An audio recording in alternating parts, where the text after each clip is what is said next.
wanted by the government, they survive as soldiers of fortune. If you have a problem. In 1972, a crack commando was sent to prison by a military court for crimes he didn't commit. These men promptly escaped from a maximum security stockade to the Los Angeles underground. Today, still wanted by the government, they survive as soldiers of fortune. If you have a problem, if no one else can help, and if you can find them, maybe you can hire the A-Team. What up? This my music here. And you say New York City? Brooklyn.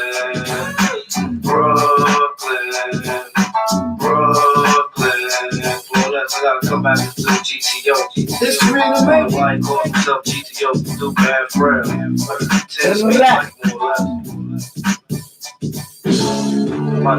Punch that like button on your way in.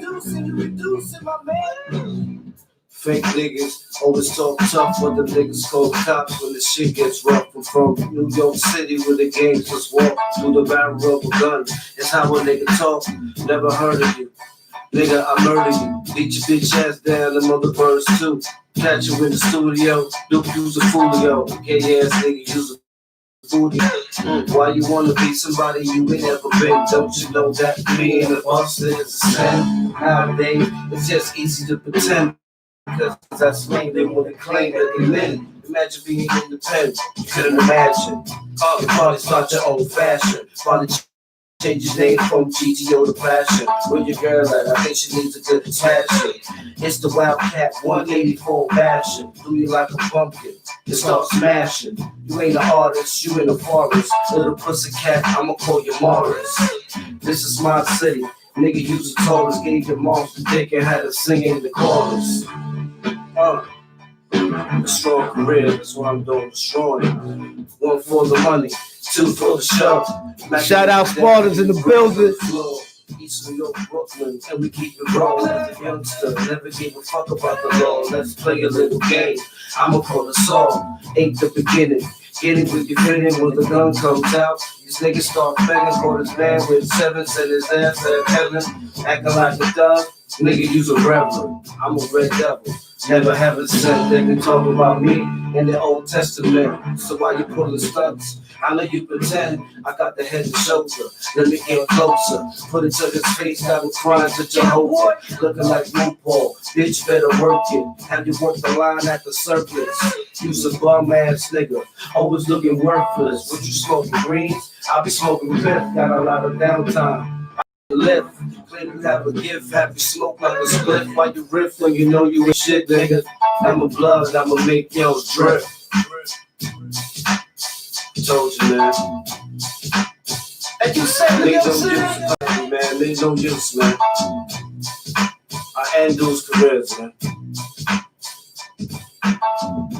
The A-Team is here.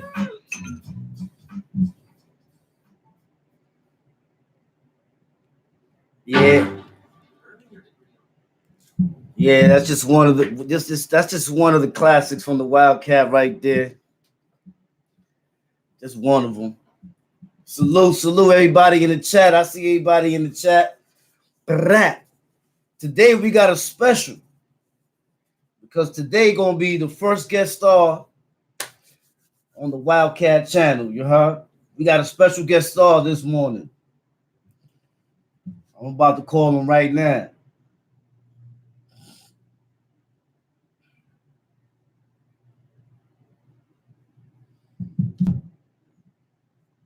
Y'all ready? First of all, y'all ready? Who y'all think this special guest?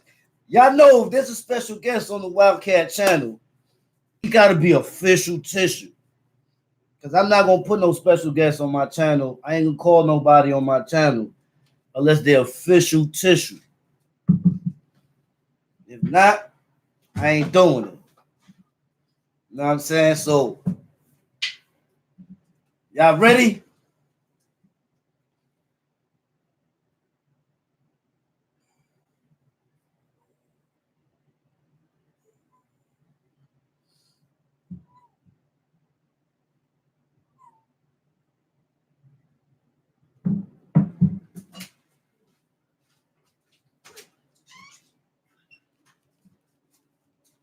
Yo. Yo, Mario Machete in the building. Yo, everybody, we got Mario Machete in the building. You heard? Yo, what up? What up? Everybody. What's up, Cap? What's good with you, man? Chilling, man. Yo, man. Last night, man, we was partying like crazy up in here, man. We did the 4 hour joint. Okay, what? Yeah, it was lit up in here last night for real, man. It was a celebration up in here. People didn't leave or nothing. Had the wrenches up in there. The wrenches was throwing 50s and hundreds last night on the money sign and everything. It was crazy last night. Nah, man, I'm proud of you, man. You doing your thing, man. I want to share something with you, man. It's funny, of course, because we ain't spoken in a few days and stuff like that. You know, I ain't seen you like in about a few months, right? Yeah. I want to commend you on something, man. You know, you need to be commended on, man, because I know you and I know you testing. I know you pop, man. And I saw you in Flip with Queen Spit and EJG Money. I was very, very impressed how you conduct yourself, how you have the impression, and how you convey the message that goes on. The truth is, man, one thing I learned about you, man, that's a lie. You tell people all the time, man. I'm always, you're a consistent person. And when people lie, they eventually get caught. Your story is always been the same. And hearing it and even experiencing some of it with you. You know what I'm saying? Even experiencing something with you, I know that everything you spoke on was not 100%. It was 110%. Facts. Okay? Facts. Went in, though, having it right there, you conduct yourself like the OG and general that you are, man. And I want to commend you for that, man. You impressed me with the conduct that day, man. Really did, man. So, Facts. Matter of fact. Hey, yo, you remember, for those of y'all don't know, we got the real Mario Machete right here. This is Mario Machete, the official Mario Machete. There's only one.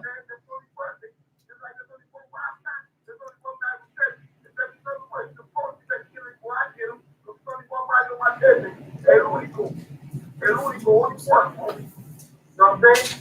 But yo, every year, and Cat, have me on the show, man, because I know it's very particular, it's very picky. When you let people, not everybody, get the shine on your platform, because it's individuals that you scrutinize people thoroughly before you get an object, because you're not trying to get no for anything on your show.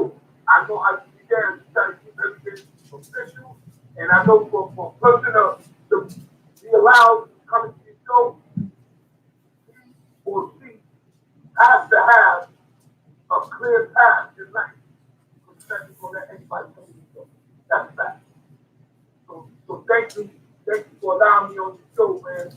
And we can take it from here now. Whatever you gotta ask me, I'm here. I'm gonna ask you the best of my business.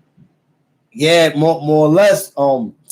Yo, Mario, you remember? Because I think I mentioned it to yesterday. I was telling people, you know what I'm saying, when it comes to war, there's really no rules to war. You know what I'm saying? And because somebody was like, somebody said, how you cut somebody, and when you cut them through the balls or whatever.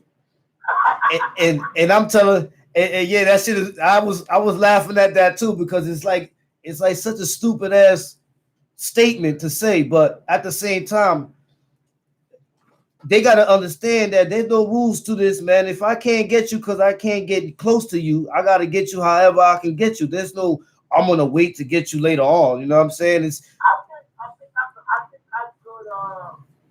think I could speak on that, man. And I think I can. Do you recall when we were in Southport together? Hell yeah, when we was in the port. Okay. I had told you a trick. And you walked up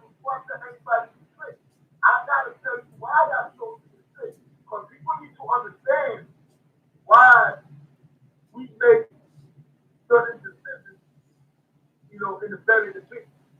So now, a general like you, right? And I call you general. I'm older than you. I'm way older than you, but I call you general because of the performance while you was in prison. Before we even get into anything, I want to let it be known you never voted, you never told on a motherfucker, you never fucked with a Trump, you never compromised the principles and morals. And that's very important. Because a lot of guys, when they say nothing and shoot niggas, when they were compromised their principles and morals, you were one who subverted to your belief and to who you were as a man before anything. Before you became a warrior, you became a man, and as a man, you carried yourself like a man and very elite among many, many heavy hitters. I want to get that clear with you. Right. People out, you see what I'm saying? You know, you earned your right as being an OG, not only because of you being a big homie in the blood, but an OG because from a child you became a man in prison and throughout your youth and your manhood and you was always a man. You never spoke. So we're gonna get that clear. Now let me tell you something about how you get a person behind closed doors and why you have to get him in that situation. When you're in South Texas confinement, and you know, you and I, we spent a lot of years in the box together, man. Facts. You know, in and out the box. You know, I always say, I'd rather be in the box than to be in the motherfucking hospital. You know what I'm saying? Because the box only tells me that I came out victorious, motherfucker. You lost, I won. Facts. I ain't trying to be in no motherfucking hospital to fight for my life. Let you be the one to fight for your life, nigga. I'm trying to be on top. That's how I was taught. You know what I'm saying? So, I remember we was in the box, and the motherfucker was very disrespectful and didn't really know who you were. And he was being disrespectful, but he was defeated. Not only was he defeated, but cheater means that he was feeding us while we were in the box. So we didn't know what he could have done to our food. One, and two, and if he didn't want us. Facts. Because we were like that, we're not going to flush our motherfucking cells out. We're not going to cut up. We're not going to hang up. We're going to get you. Whether it's on the second floor, I we can get you. So he was not getting it. I remember your mother used to come see you a lot at the time. So you stayed on the dance floor. So, you know, remember I was married to a chick that lived up the block in Elmira. So we lived in the dance floor. So homie when they go to the dance floor, and I remember telling you, Cat, this motherfucking Chuck, you ain't gonna be able to get him because he doesn't go on the dance floor. And we in the box, so ain't no way to go get this motherfucker. The only way to get him, and that's the only thing in the book, and a lot of people fall, but they taught me that shit. I used this book in Southport. Facts. I tell you, not the magazine, and tell this motherfucker to pick it up for you, and as soon as he pick it up for you, stick your motherfucking hand out and blaze this big ass nigga.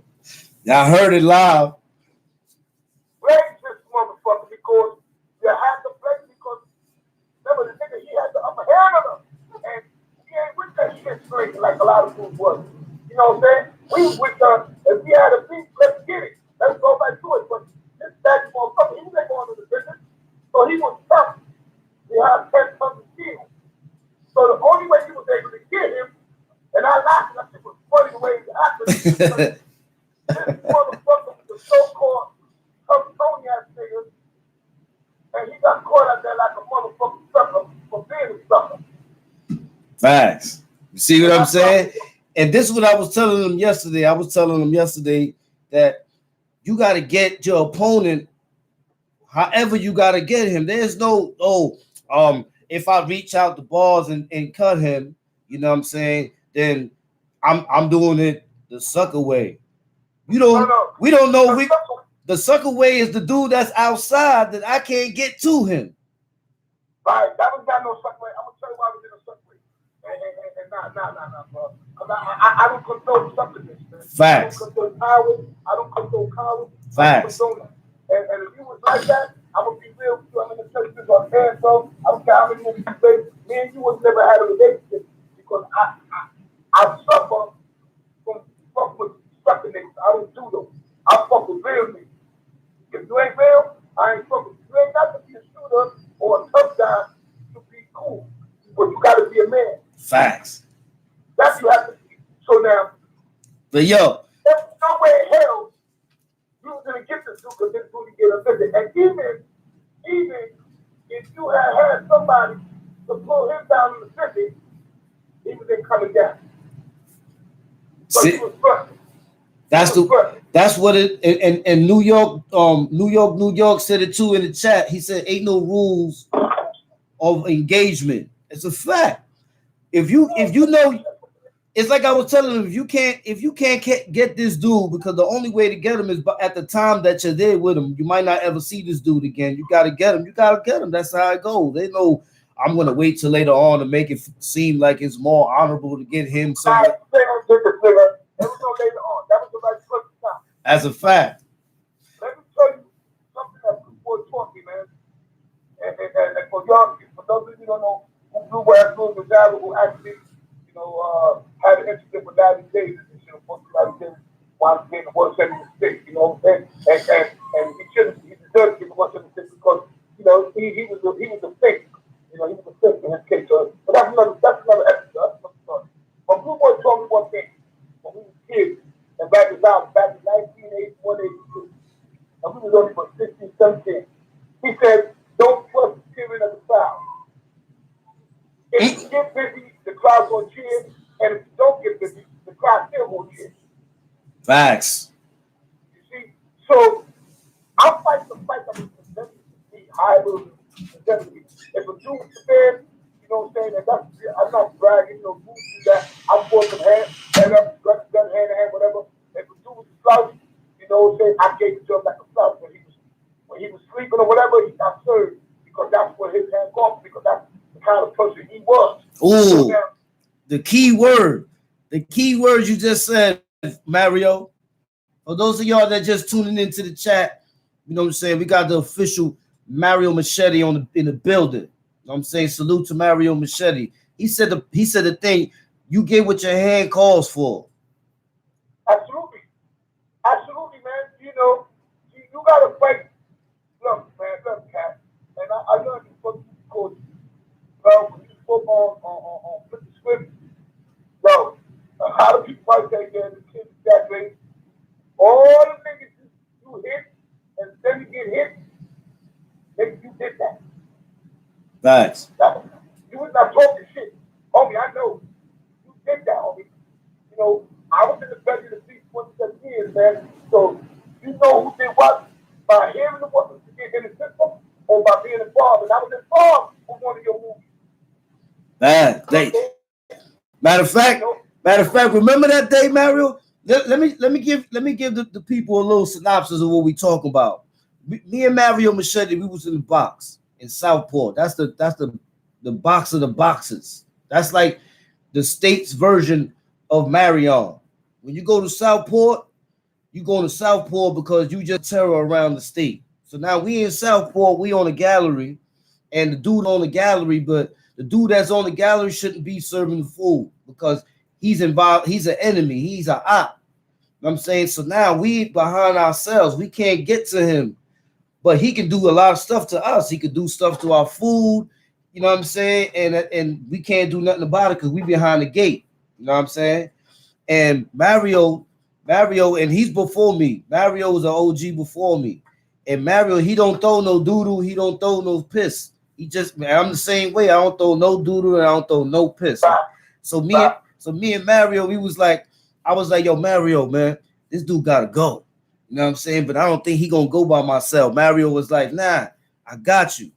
Mario went and Mario rocked him to sleep. You know what I'm saying? Mario talked to him and all that, rocked him to sleep. And then Duke went to the back to talk with somebody, and then Mario hit him with the magazine trick. Yo, I dropped the magazine, but the one that dropped the magazine was me in front of the cell. But since Mario got him down there, because he would have probably not came, or he probably would have took his time, but Mario got him to come down. know what I'm saying? Once Mario got him to come down, I was like, nah, it was my cell. And when he bent down to get the magazine, wow, I ate his food. You know what I'm saying? And, and then what he did was the power that he had. You know what I'm saying? The power that he had was, remember, he took the whole jug of Kool-Aid and threw it in the cell. Because he was bleeding. He was bleeding in front of my cell. And I'm telling him, yo, move away from my cell, man. You blowing up the spot. Remember that?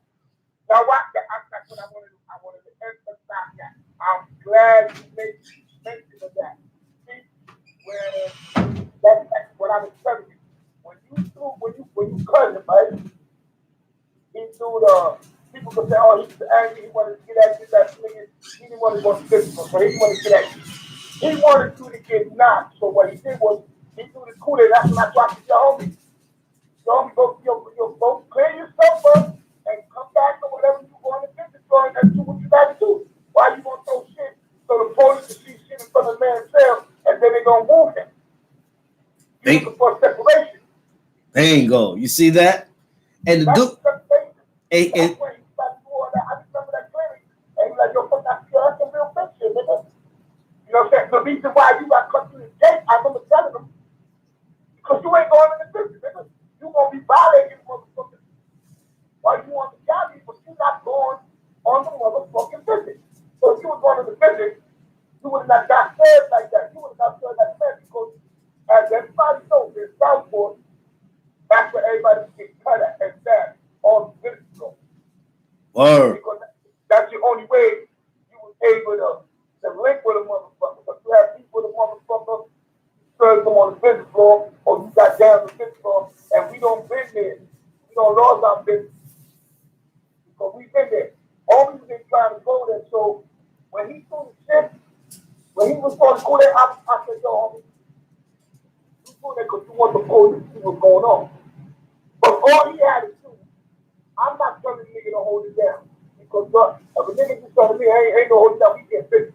I would have done, in that situation, I would have packed myself up and I would have said, yo, here's my number, or give me your number, we going on that visit floor. Facts. You heard that? Y'all hearing it live and direct from Mario Machete himself. But that's the truth. Only that's the truth. Your cap. Let me tell you, bro. Let me tell you why I built a relationship with you. Why I got love for you. You know what I'm saying? And this is on the old joke side, right? Because your homie, you did your thing, homie. And when you came through, we already expected things. You know, we can get caught up in all types of shit. You know my situation where two gun T and myself when we got locked up for the homicide in Clinton. In the laundromat. Absolutely. When the dude got killed, he got stabbed up and killed and murdered inside the laundromat in Clinton down Amora. So we talked about that on the show when I went to do the interview. You know, he had the case. I don't know how he got the case, but he threw the case out there. You know, that's something that they can't do that to me because they already did something before that. So they can't double deputy on me. So, but what I'm trying to tell you is this: people are like Rikers Island, okay, you do this. Up north, it was a little more serious, man. Losing their lives. So you was represented from Rikers Island to up north. I'm respected for that. I'm true story, man. A lot of dudes. I'm not gonna mention no names. I'm sure they know who they are. They live on stage and they got that mic in front of them, so they want to act like Run DMC and run their motherfucking mouth and add to it. You didn't add to your story. Everything you spoke about actually occurred. Now, who did that? Like you, I used to think something was wrong. I thought I was wild. I was like, this motherfucking dude. This fucking dude, he's dirty. You was about that, Wildkat. You was turning up. You was out of control. But that only tells me that the man in you didn't give a fuck if there was lions in there. You was going to establish your kingdom. That's why I respect you. Facts. And I'm going to tell you another thing about you, homie. You had a little rougher than me, and I'm going to tell you why. You had to do a little more. Right? Because from a Hispanic perspective, right? I mean, history-wise, we all black. History-wise, we already know we all black. But it's like when you see a Spanish Muslim People don't like that. People Mm. say, oh, he's a traitor. So when you see a Spanish blood, people didn't like that because he's Spanish, he's going to get Spanish. My son-in-law is a 5'9" friend, my daughter's husband. Facts. You know, he blood. I used to listen to you. He blood. That's Facts. my daughter's husband. That's the father of my 4 grandkids. So, and he said, I always get, you know, he been like, when I get into the history, I'm like, yo, you have your book because now you got to watch different opponents because people are looking at it as you was an indicator or you was something. But now, homie, you was not blood because you was going against Hispanic people, homie. I'm gonna get that shit clear. You was blood because you was going against your oppressor. Bingo. That's why you was blood. You was blood because you, whether he was Spanish, white, black, you was going at their motherfucking chest because you was against oppression. And your thing was, you know, if you collect enough hands and serve that nigga like a man, then that's you and that man. But you're not gonna be jumping niggas about. And I respect that about you, Cat, because that's how I am. Facts. Okay? A nigga that can't say I never jumped a motherfucker. I snuck motherfuckers. I don't want to jump a motherfucker, but I never jumped a motherfucker because I know what I was capable of doing, so I didn't have to impress a motherfucker. Or me jumping a motherfucker only tells me that I'm scared now. Did I get it caught in the melee? That's the story. A melee means that everybody pops. Facts. Y'all hear it live and direct, y'all. Y'all hear it live and direct from the official. People misinterpret that. Bro, you before you was blood, you was Wildkat, homie. Facts. You know, shout out to the blood and shit. Salute to all the homies. I respect them and all that because I know, they did what they did because some, were being but they like everything go on. Sometimes we become our own oppressors and shit. But, in your situation, man, I'm a prideful motherfucker, man. I grew up, when I came through the system, there was no gang shit. And what year did you come through, Mario, so that they know? My first bid I did it was 1981 when I was 15. My first bid, man. And when I did my 27 years from the time I didn't commit, I got knocked off February 24th, 1986. I came home February 26th, 2013. Oh, now here's something that I want y'all to know. All right. Now look, he was in prison. Mario Machete was in prison for a crime he didn't commit. Right? And here it is, a person that's in prison for a crime he didn't commit, and he was put in that pain. Because when you're in the environment and you're a stand-up individual, you're gonna put in that pain. See, if you're not a stand-up individual, you ain't gonna put in no pain. You're gonna be on the bleachers. You know what I'm saying? And the people that are on the bleachers, we don't consider them like even on the count. They're just objects that's just there. Yeah, absolutely. It was like a time where, a lot of motherfuckers couldn't go to the table. I lived to the table. All that locked in now, homie. I wasn't the same person everybody had. So what happened with me was, I already knew the system because I was always coming in and out of the system as a kid. But before I even went to the system, dudes that was coming home from the system, I was running with the streets. So you hear the story. So when I got knocked off for the first time at the age of 16, I already knew what to expect. And I already knew what I had to do because dudes that was coming home was telling their story.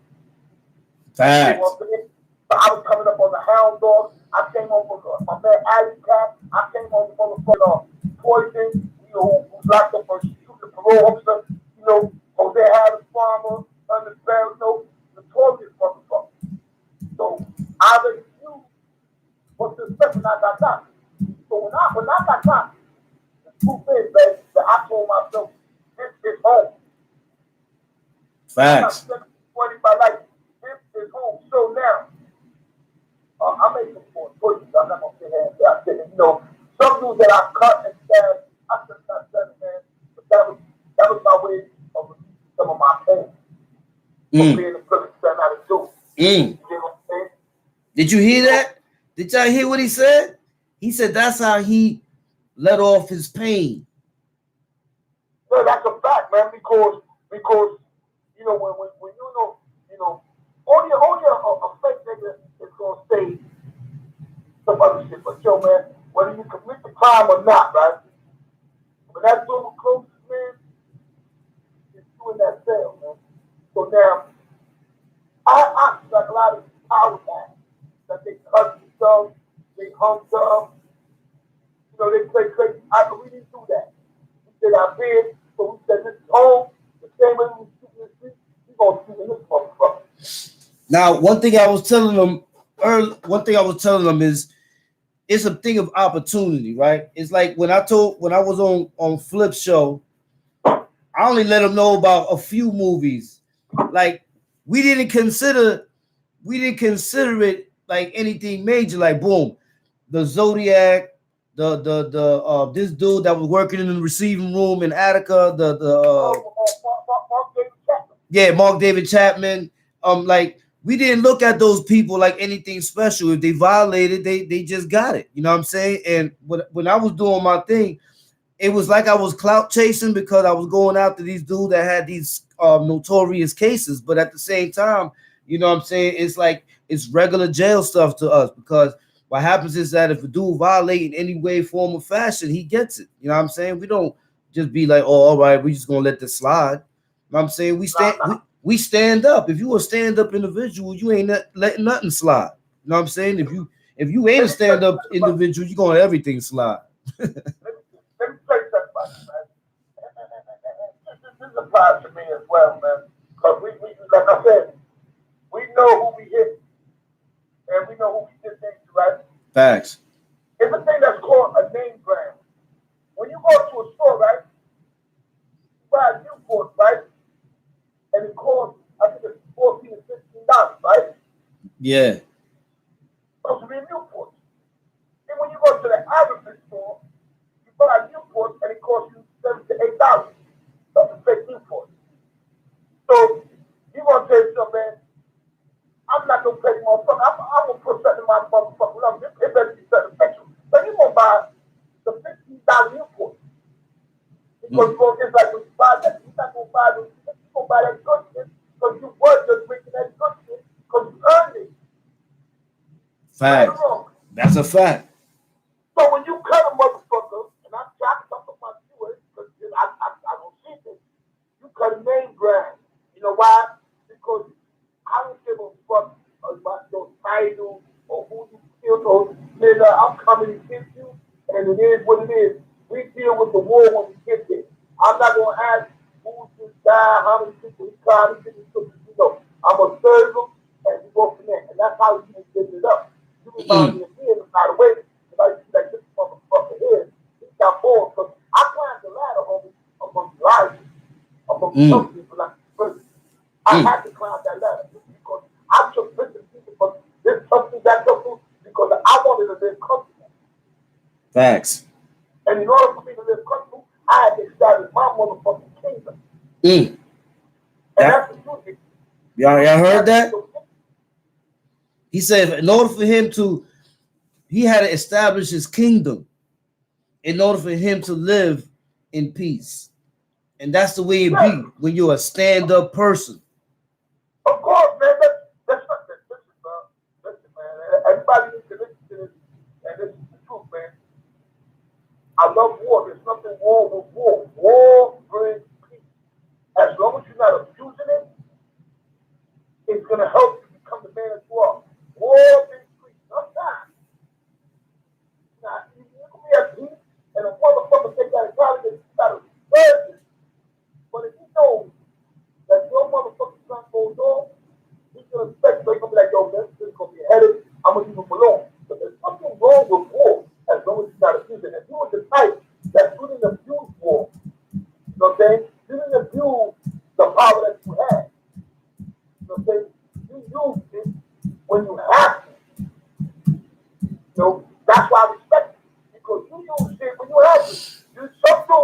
Some dudes, you know, and again, I'm not mentioning names in this, but it's the truth. Some dudes know I'm not going to go in this house because I might have problems. So the first sucker suck their feet, they'll hit them and they'll go in the box and I can do something. And you know, actually, if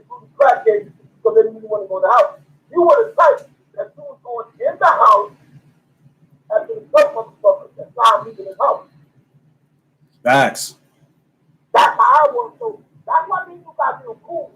To be honest, because I used to hear things, and I started studying it, and I started seeing it, and you hear who's going to prison, man.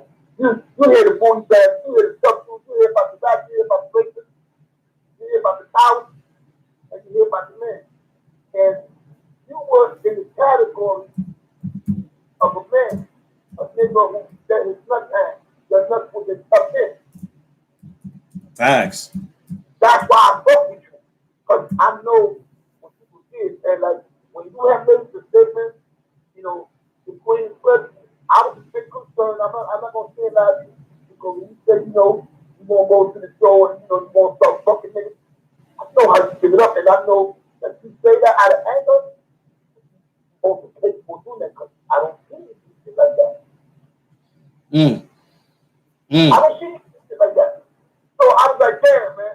That's why I was impressed when you put it in and you clarify what you said. And not only did you clarify them, you kept the word saying, this is what I was going to do when that happened. You know what I'm saying? It was not personal between us. He had nothing to do with it. It was that you felt like, well, I'm going to give you the truth, bro. If I don't give you nothing else, I'm going to give you the truth, but I need you to pay attention carefully to what I'm going to tell you. All right? Because this applies. This here applies to you. All right? And the dude that named me Mario Machete, I had Hito Cubano, he told me this years ago. And I took that and ran with it. At first I didn't understand what he said, but then I said, oh, that makes a whole lot of motherfucking sense. All right? Here we go. So listen carefully, all right? If you don't invite me to the festival, don't invite me to the funeral. Did you know what I mean by that? Hell yeah. I'm gonna still say it for the people who don't understand it, so they can understand it. When you had a beat, I was scared for you when you was on top and all that. So now, when I'm down and out, motherfucker, I'm down and out. Pick me up, man, because when it was all good and dandy, you invited me to the festival because I went to third thing for you. Now that you find yourself in a situation, I'm doing fucked up. You want to invite me to the funeral, which is the war. Now, bro, keep me and give me what my hand called for. If you're gonna invite me to the festival, I will go to your funeral. But if you don't invite me to the festival, motherfucker, don't invite me to your funeral. Did y'all hear that? That's a fact. That's why I fucks with Mario, man. For those of you that don't know, I met Mario in the penitentiary. And when I met Mario wasn't talking to a lot of people. Mario was looking at people with disdain. He wasn't really talking to nobody. I didn't even expect him to talk to me. But we started kicking it, and we built a relationship, and we was next to each other in the box for years. That's right. We was next to each other in the box for years, going through all kinds. That's just one of the movies where I ate the dude. We had a whole lot of other ones that we instigated. You know what I'm saying? Oh man. yo. I used to get mad because you make the little kid come out and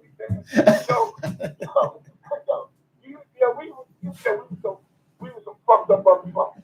And I said fucked up motherfuckers in a good way, like, yo, we don't got niggas shot niggas, yo, everything. We did a good box bid, though. We did a good box bid. I gotta say that, homie. We did one, man. Like we used to have fun, you know what I'm saying? And we used to always plot, I let the niggas do that. All right, let's do that. We used to go to the yard and talk and put shit together. And I used to be like, I was like, this motherfucker here, he's like me, because we were troublemakers. Unfortunately, that's what we was. But so, that was home for us, man. That's how we knew how to survive, man. It was like that we were tough, man. It was that we were men. Because I only met one tough person in my life. And the toughest motherfucker I met was the motherfucker homeboy picking up the ass and make a play. I got a pound wiping my ass, man. So I ain't tough, man. Mm. Mm. Oh. Hey yo, you heard that? Hey yo, say that again, Mario. Say it again. The two things that you and I, we not tough men. The only tough motherfucker I heard of, man, is some motherfucking Easy boys, because they take it up their ass and don't complain. We got to stop wiping our ass, man. We ain't tough, man. They tough. Y'all heard We that? ain't tough. We a mess. So when we was locked up, man, we was just some boring motherfuckers in prison, had nothing to do, doing time. So we said, you know what, this is home. The same way we was wild to sleep, we gonna do this out here because we got 6 hours in this motherfucker. So we did what we had to do, but one thing we didn't do, we never compromised our principles or more. Mm. And that's important. My man Mano, I know who he is. Mano the rap, I remember he said this, man. He said this when we was in Elmira, and he said this recently, a few months ago, on an interview. He said, you know what I'm saying, that he be doing. He said he became the man that he is and was able to do the things and not allow the things to do him. He never compromised his principles and morals. He never fucked with a Trump. He never ragged on a motherfucker. He never raped on a motherfucker. And that's a fact. I know men don't feel good. And when he said that, I said, damn, man, he beat me to the punch. I always wanted to say that. Mm. I Facts. always wanted to say that. Shout out to Mano. Shout out to my boy Mano. When Mano said that, I was like, oh, shit. That makes sense. Because you know what? We knew, you and I, we don't have to mention no names. We knew a lot of so-called tough dudes that turned out to be bad. They were fakes. And we know some of them even turned out to fuck my homies. We both know that. And that's wrong. You and I, and amongst a lot of other motherfuckers, we didn't go to that thing. The only thing a motherfucker can say about Machete is the same thing they can say about fucking Wildkat. Fucking investigating stuff. That's a fact. And That's what it is. and you know something, Mario? A lot of dudes couldn't do all that box time like we did because they didn't know how to make the best of their situation. And that's what we did. We made the best of our situation because if you sit there and you think about the situation, you only drive yourself crazy. You see what I'm saying? And we laugh like crazy every day. We was having some type of fun. If it wasn't, remember when the dudes were banging on the wall trying to give us therapy? And we rocked it. We rocked it. We used to reverse it like that. But I'm going to tell you what you used to do if you remember this. You think I forgot this. But I'm going to make you laugh. I remember this clearly. You used to put your motherfucking matches on the gate and punch like you was boxing. You used to shadow box. Oh. Oh, that's a fact. Yeah. Remember, I used to be hitting that for hours. Shadow boxing. You used to buy the matches to the gate. Bing.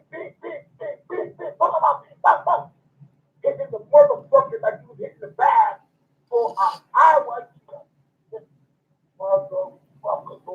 I used to tell my client to choose them teeth. And then now there ain't no Southwest side on me, bro. You know, I'm just getting with this boxing shit. Yeah. And then we go to the yard, saddle box, start shit. We did a smooth thing, man. Yeah. I could honestly say, I'm going to be 55 next month, man. I don't look it, man. You know what I'm saying? And even though I was living innocently, man, you know what I'm saying? I did the bid. I didn't let the bid to me. Facts. You know what I'm saying? I did the bid, man. And, unfortunately, man, some dudes had to suffer for me to release some of my pain and me to be happy. I'm sorry, man. Yeah. Sorry. I didn't want to suffer, so some dudes had to suffer for me to release some of that stress that I was enduring for all the years for a crime I didn't commit. So I made it hard with certain motherfuckers, man, because it was making it hard to make it easier on me. I had to enjoy myself with my opinion, or if not, I wouldn't have been crazy in there, man. Bird. So all the times that we was in there either blowing dudes up. Remember how we used to blow dudes up We used to look people up in the law books, and we used to sign their cases. And that's a fact. On the gallery. And we used to be like, boom, boom, boom, boom, boom, boom, boom. Attention. Hey, yo, everybody pull up. We used to be like, hey, yo, everybody pull up. Fact, we used to be like, everybody pull up.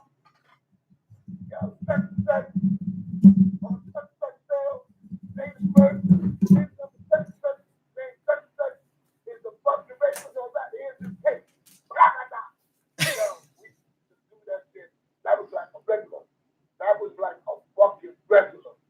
We don't expose so many motherfuckers in the shame. We used to expose mad head. And yo, and another thing, yo, Mario. So you've been doing time since 1981, right? Now, did we care anything about booty bandits? What was our mentality about booty bandits? About all this? Oh, you know, when dudes start talking all this mother dear and pissy black garbage.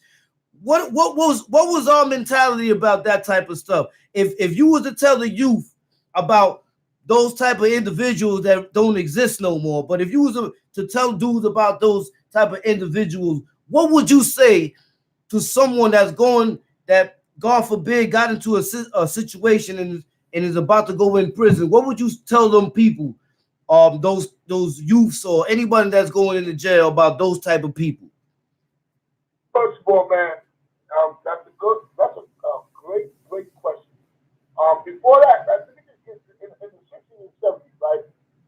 You know, obviously before my time, you know, I was born in 1965. But in the 60s and 70s, you know, as I was hearing stories as I got older, right? It's when you really saw a lot of the rape on rape in the prison system. Because back then, there was no FRP, family reunion program, credit. And even when they were credited, we still do because that thing was thanks to David Dew.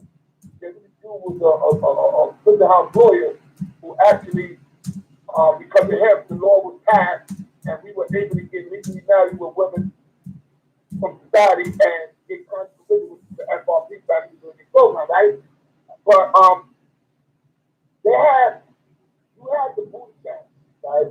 Because it's different. You got the homo level and then the booty gang. People don't know the difference between those two. I mean, they're homosexual, but people don't know the difference between a homo level and the booty gang. So I'm gonna break that down. A homo level is the dude who actually knew this thing was gay, so he was treating her like a woman and having an affair. They both gay. Consensual. We gonna get that off the script. We gonna let that be known. They still he boys. Whether you picture the captain, it's still a bad. You know what I'm saying? You know, so we're not gonna get to people. This is I'm just giving you the knowledge so you get a better sense. Now the booty captain was a lot of guys who were actually busting their guns, who had reputation, and they was not fucking with homos.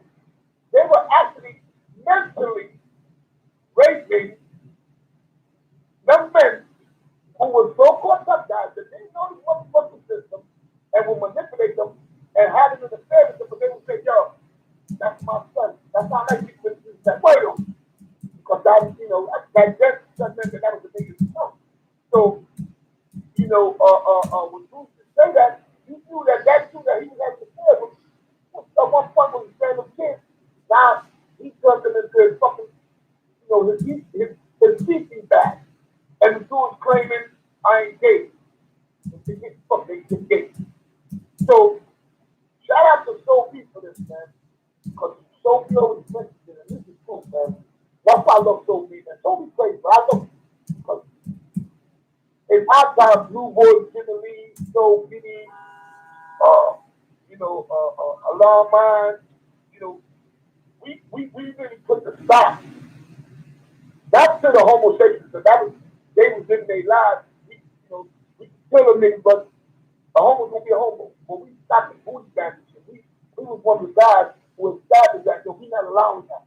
We not letting niggas do that. We don't go fuck if they bust their guns. If they were fucking a man, they were chump. And we kind of changed that system. You get what I'm saying? And then store, man. You know, Rat Hunters and Machete was doing it, but keeping it tour. I got to shop the fucking gloves out, man.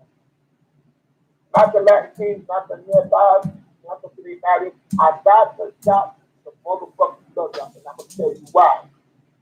They live by the same standards that the hunters live by.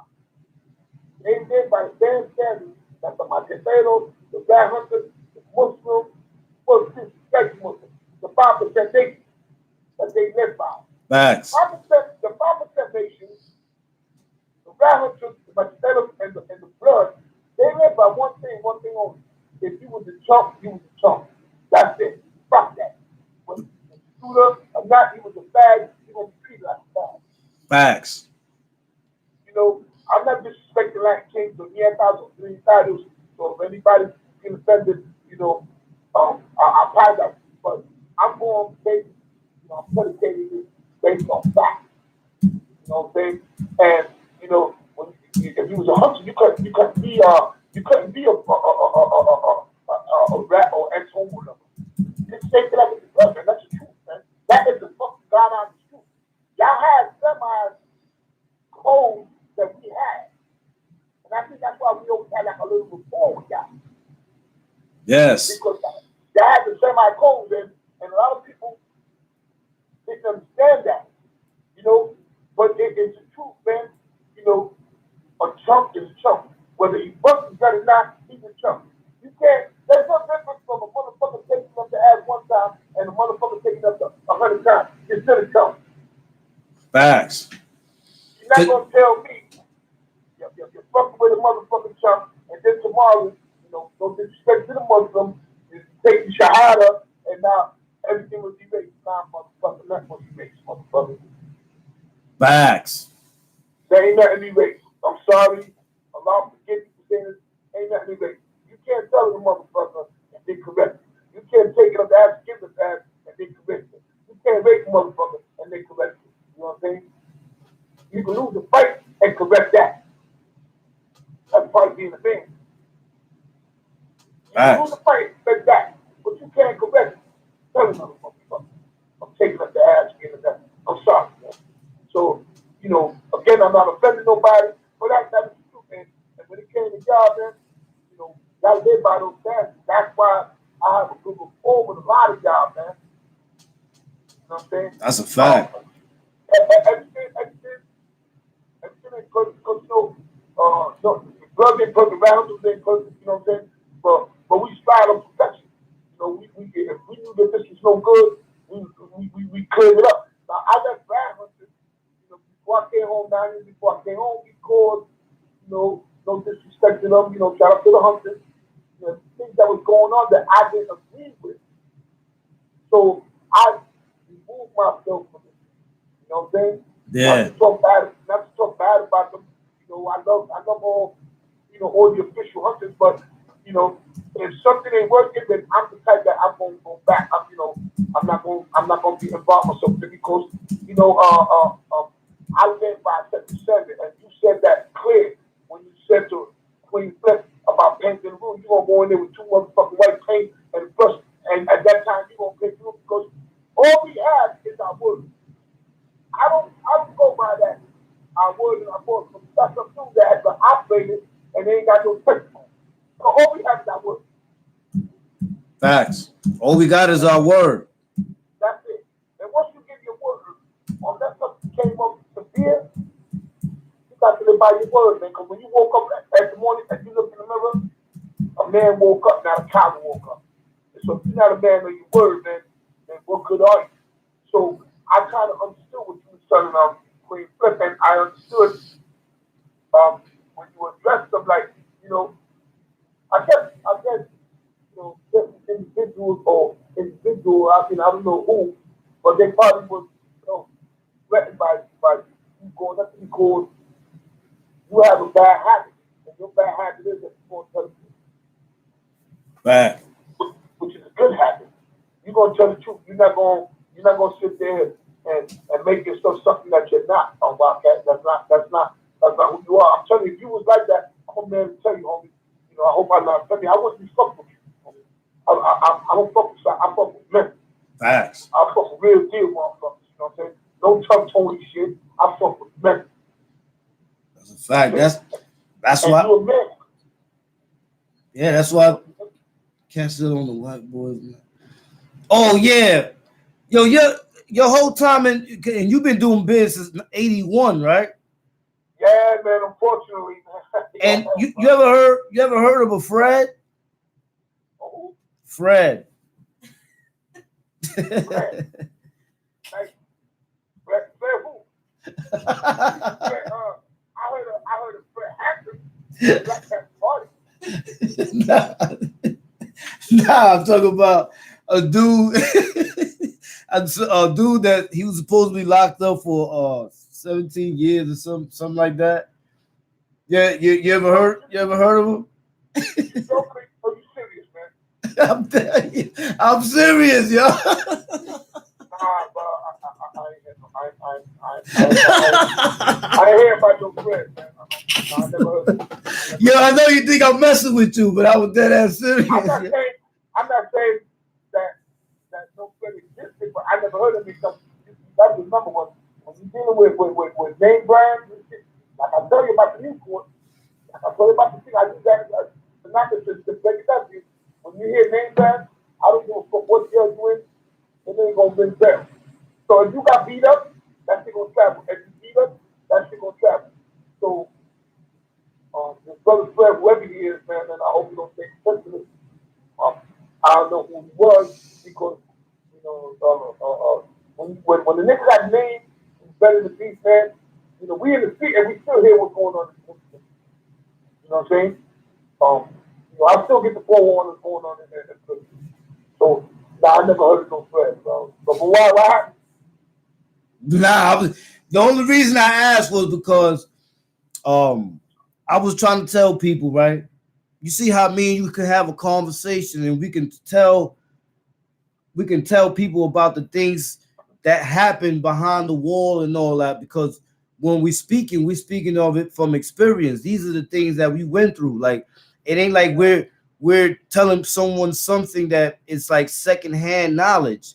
This is when we talk about pain being suffered, is pain that we suffered ourselves, like our physical self, not something that through our eyes we're telling the story like we're Stephen King or Dean Koontz and somebody. We're telling something.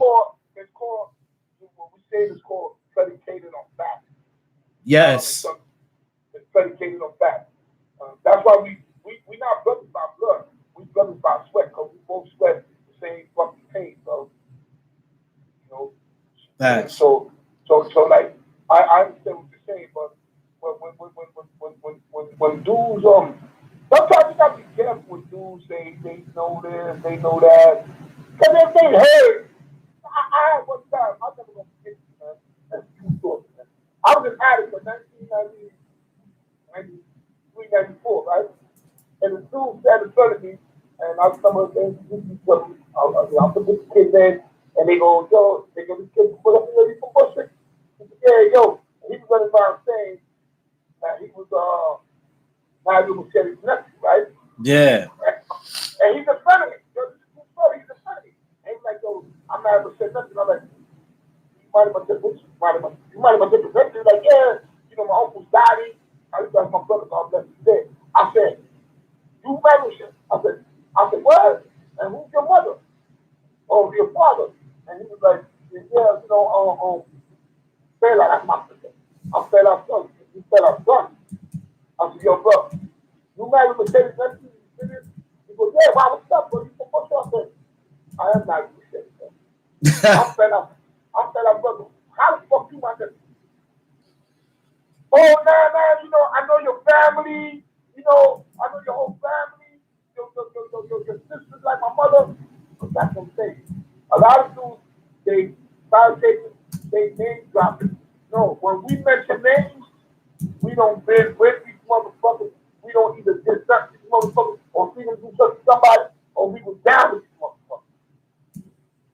Wow. You said a key word just now. You said name dropping.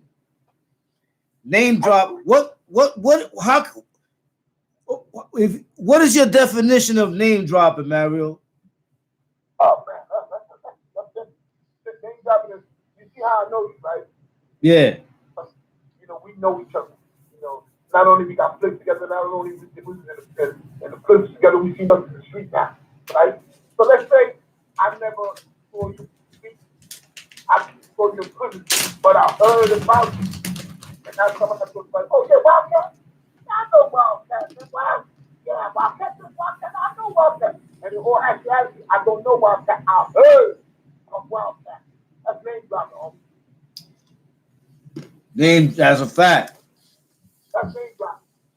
And I'm too much of a man to drop a motherfucking name that I don't know, man. I can't do that, man. I'm having problems speaking of niggas that are real cool to me, you know, because I got the confidence. I'm not speaking about niggas I don't know. Nah, I can't name drop, man.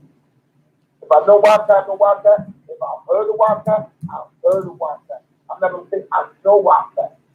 That's name drop, man. That takes away from a man, bro. Say it again, Mario. That takes away from a man, bro. That's like a nigga that says, yo, yeah, shorty, I fucked her. No, damn well you didn't fuck her. You lying on your dick, nigga. You lying on your dick, nigga. I don't lie on my dick, and I don't lie on my name, bro. I don't. If I did, I did it. If I didn't do it, I didn't do it. You know what I'm saying? But I'm glad that you hit me up and you know, got me on your podcast. I appreciate that because you know, I wanted to clarify that when it comes to you know, you shooting the nigga on the gate, man. I've done that. If a nigga ain't going on the business floor, if I can't get to him, and I know he got the upper hand on me, now I don't know what he's doing to my food. I'm not going to sell myself. I'm not going to cut myself. I'm not going to hang myself. I'm not going to throw no shit. You know what I'm saying? I'm going to come to that gate. Because that's the only way I can get him. That's the only way I can get him. I'm not letting nobody violate me on the 10-ton field knowing I can't get to him. Now, we're not doing that. Yeah, I've told you, I'm going to call this motherfucker, drop that magazine, go get that magazine, serve that motherfucker. We got to deliver that motherfucker. Facts. We got to get one of our team out there because we can't have this nigga serving us our food because we can't see what he's doing to our food. Although we have little mirrors and shit, we still can't see what he's doing to our food. So he was in power and we were defensive. And just so they know, right? Because before they was like, yo, Cat, how is it that you was in the box and you ate more people than dudes that was in population? Right? And I was telling them, I was like, yo, because I was going after. You know what I'm saying? Like, when it's like, look, I met you was in the box and you had years in the box, but you've been doing box time. I mean, I did a total out of my 27 years, I did damn near a total of 15 years in the box, homie. 15 years in the box. I did 9. In and out, because you know what? I don't live. I can live with an ally, but I can't live with an enemy. I can live with an ally that we had little to do whatever. There was no bloodshed, you know. And it depends what kind of words you use. Because if you love me, we're not gonna live together. If you threaten me, we're not gonna live together. But if you like, yo, yeah, fuck you too, yeah, we got those problems and we just that was life. We didn't really affect each other or whatever. Like, you know, no hard words to say. Cool. But I can't live with an enemy, man. You know what I'm saying? And I can't live with a potential enemy. One of us got to go, and it ain't gonna be me, man. You see, and that's all survival. I tell them all the time. That's how we survive because we're putting it in, but we're staying on the offense. That's how it is when you're in war. When you're in war, you want to stay on the offense. You don't want to be on the defense.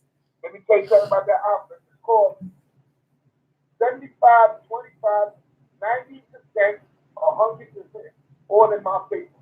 I'm trying to win. I'm not making my fight 50-50. I don't want guns for niggas. That was stupid. Some dudes, they didn't deserve to guns, but the man in me said, I'm going to give this nigga that shot. Some dudes deserve that. Some dudes didn't deserve it. Some dudes didn't deserve it. That's why I said, I fought the fight that was presented to me. If you was a slouch, I gave it to you like a slouch. If you was a man, I'll show you like, man, go get your shit. Let's do what we got to do. And when we do, we're going to do it. You know what I'm saying?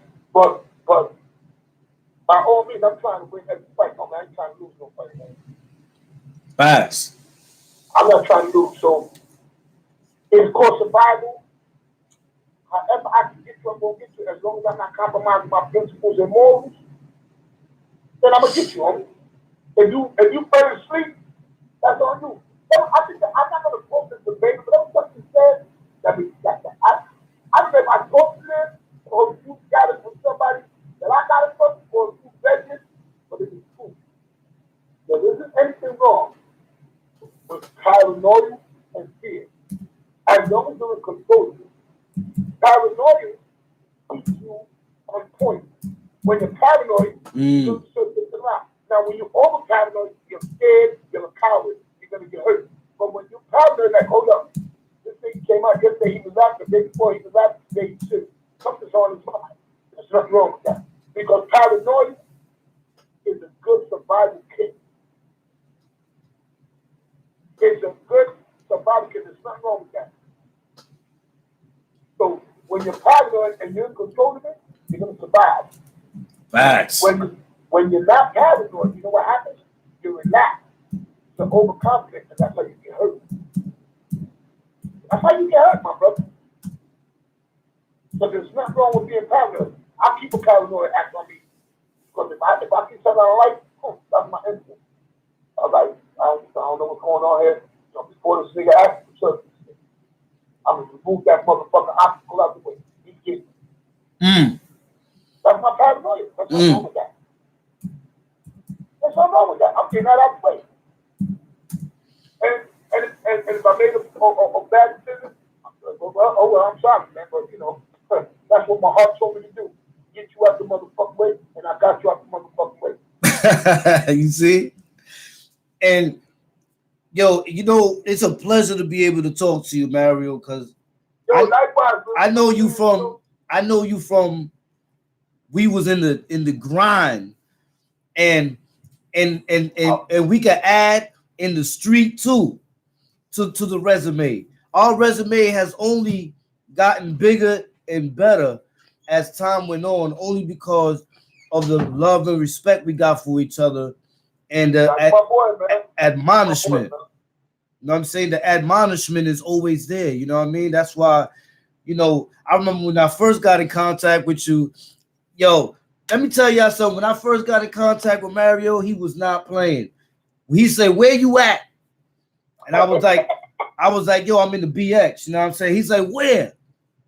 And I told him where I was, and he came right away, left the car door open and all that. Yeah.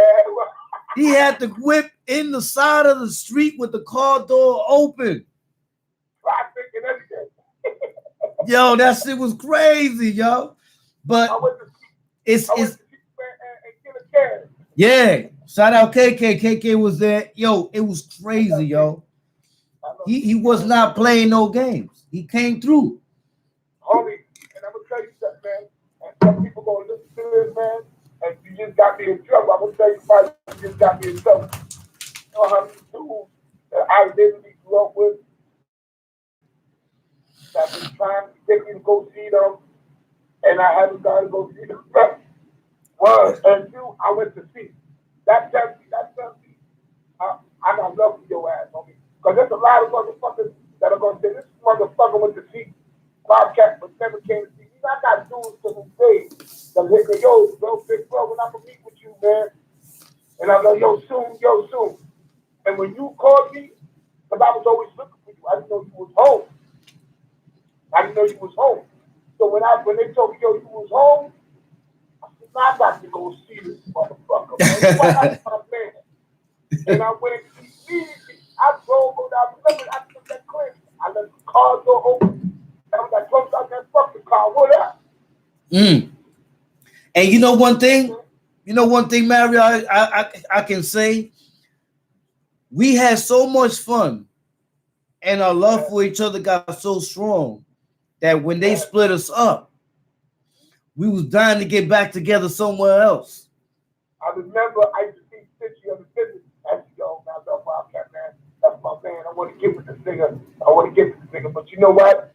In the trenches, man, in the trenches, you know, warriors and shit like us, man, they move around. You know what I'm saying? So And reconnect.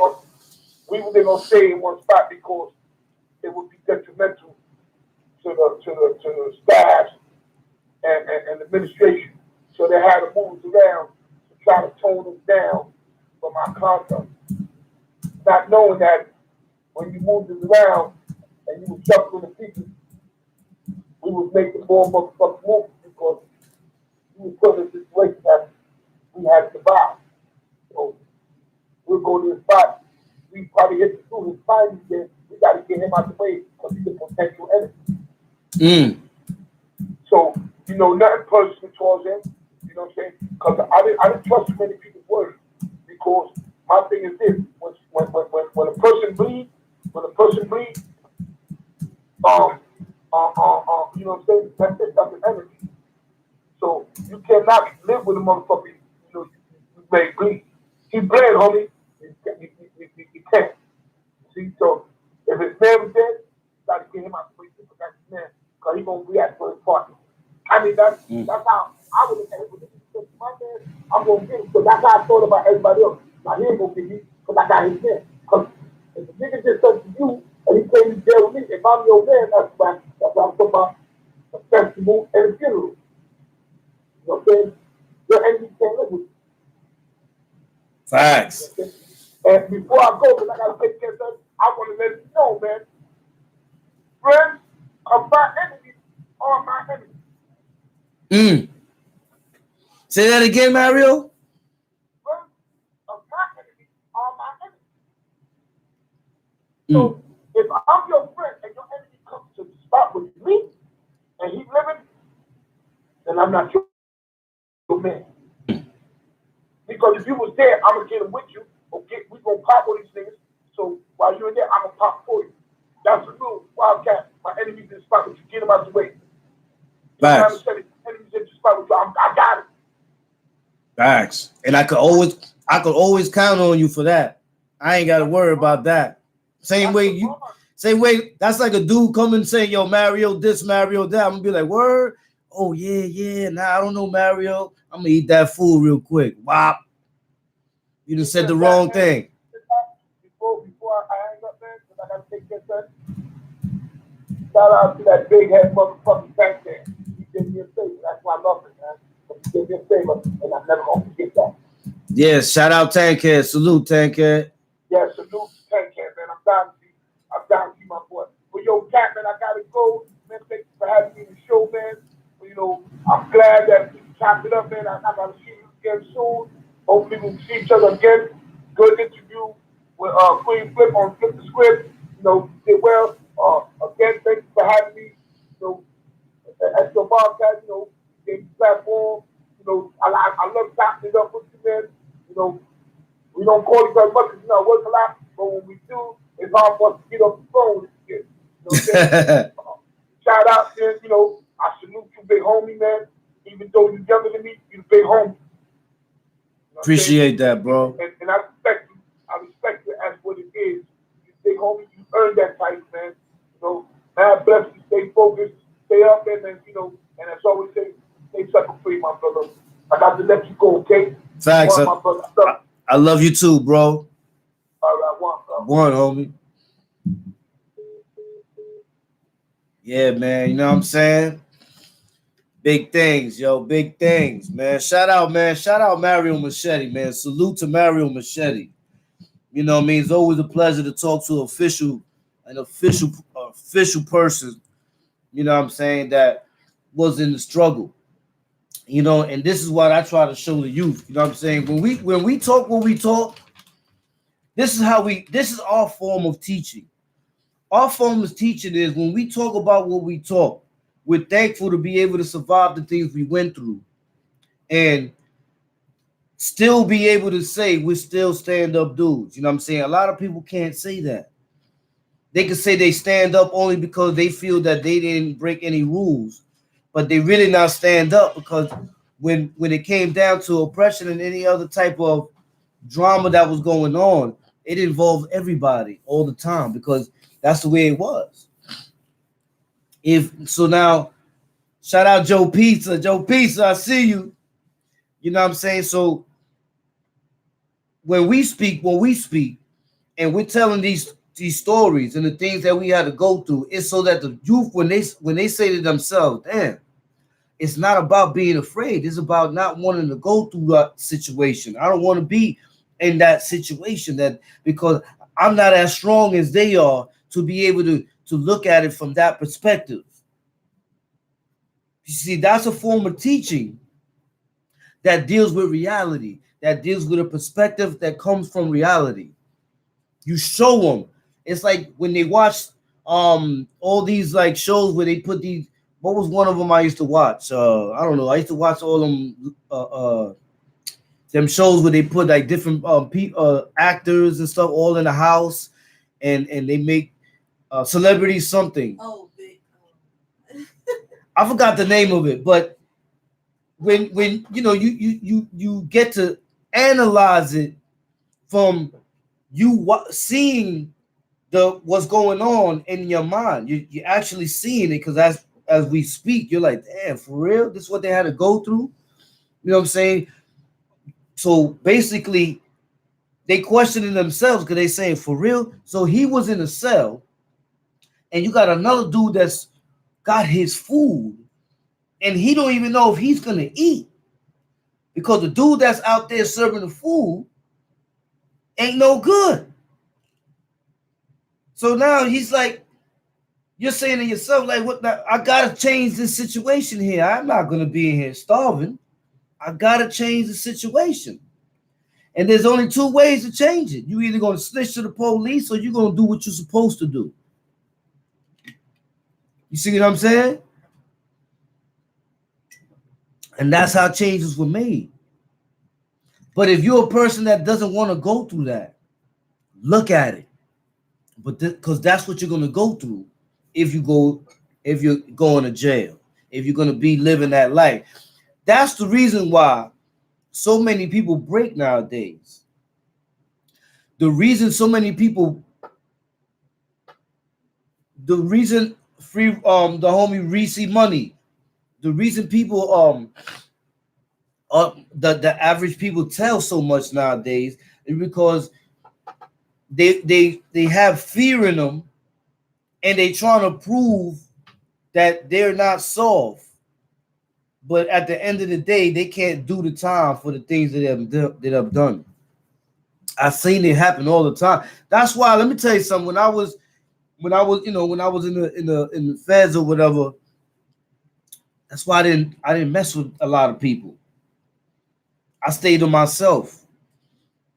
The reason was for that because you can't trust nobody. So many people is telling. So many people is working still. You got dudes in the pen that's still working. Just like they got dudes out here, like they said, 6ix9ine, this dude gonna be still in the industry. He gonna be working. You got dudes in there that's still working. That's locked up, still working. And they the dudes with the most front. Yo, I be this, I be that, I be this. And you gotta be the person that you can't like feed into it and transgress on them because you gonna make them famous.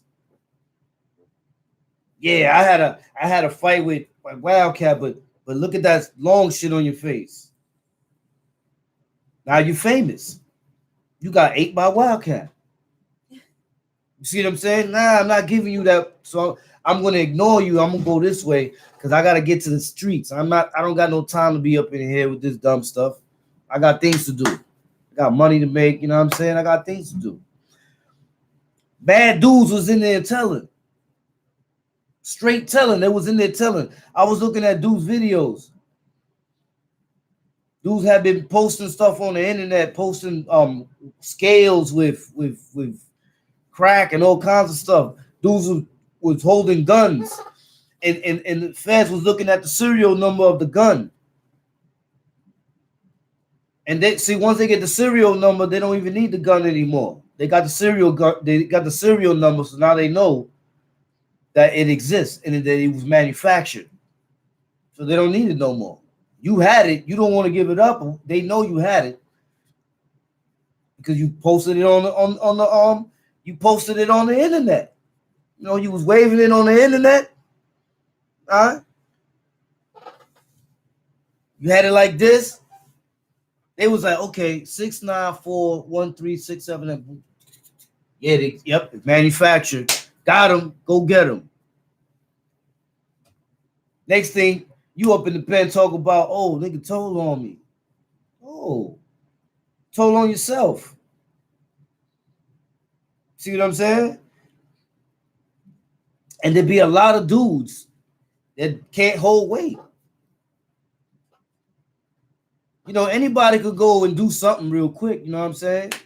But if you get knocked or you get caught in a situation where you got to pay a penalty for what you've done, are you able to man up and say, I got to hold that down? A lot of people ain't built like that. Shout out Queen's Flip. You know what I'm saying?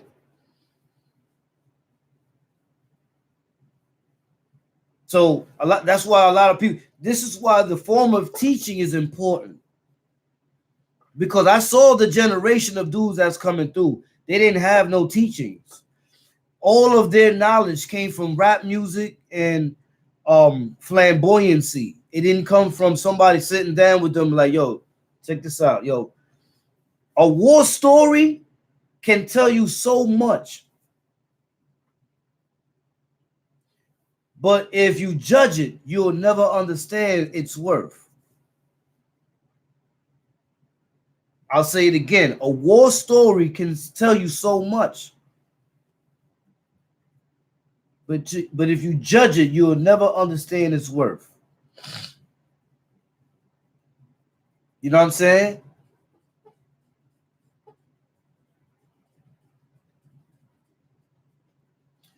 Oh, my name Wildkat. What happened was when I first came through, who was that? Who asked that question? Rob 2G. Long time 978 was popping. I see you in there. Joe Pizza, it's my dude. Hey yo. So when I came through to Spofford, I was 14 years old. And what happened was when the cops came to get me, because I was in my crib, when the cops came to get me, I had a Wildcats t-shirt. And the t-shirt, I think it was my mom's who bought it for me. I forgot who. I think Mom Dukes bought me the t-shirt at Buster Brown because it went with a pair of sneakers that I had.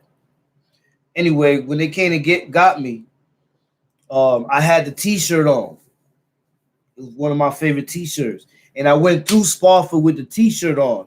And what happened was, usually in Spofford, they give you, for those who don't know, Spofford was in the Bronx. It was a juvenile jail. And when you went there, it went by colors. So if you was in orientation, it was yellow, and General Pop Dog was purple and green. So when I went through, the Wildcats t-shirt that I had was like a light blue with the Wildcat insignia on it. And it's coming, John Jones, and they let me go through with it. So as I went through, I was in orientation. You know, one of my first fights was because the dude wanted the shirt. You know what I'm saying? Son wanted my shirt. He wanted my Wildcat shirt. You know what I'm saying? I ain't gonna lie. It was my first time in Spofford. I'm 14 years old, and Spofford was like cells, but they keep your door open. They only lock your door at nighttime, right? So I was in my cell, and Duke came in my cell. You know what I'm saying? And he came with another dude. So they came in my cell, and when I saw the other dude like closing the door, So what he was trying to do was trap me in the cell. So when they came in, the second dude was closing the door. So as he was closing the door, I just snuffed the dude in front of me real quick. Bing, boom. I started washing him up. Then I got jumped, but I was fighting with both of them. And one of the staff was walking by.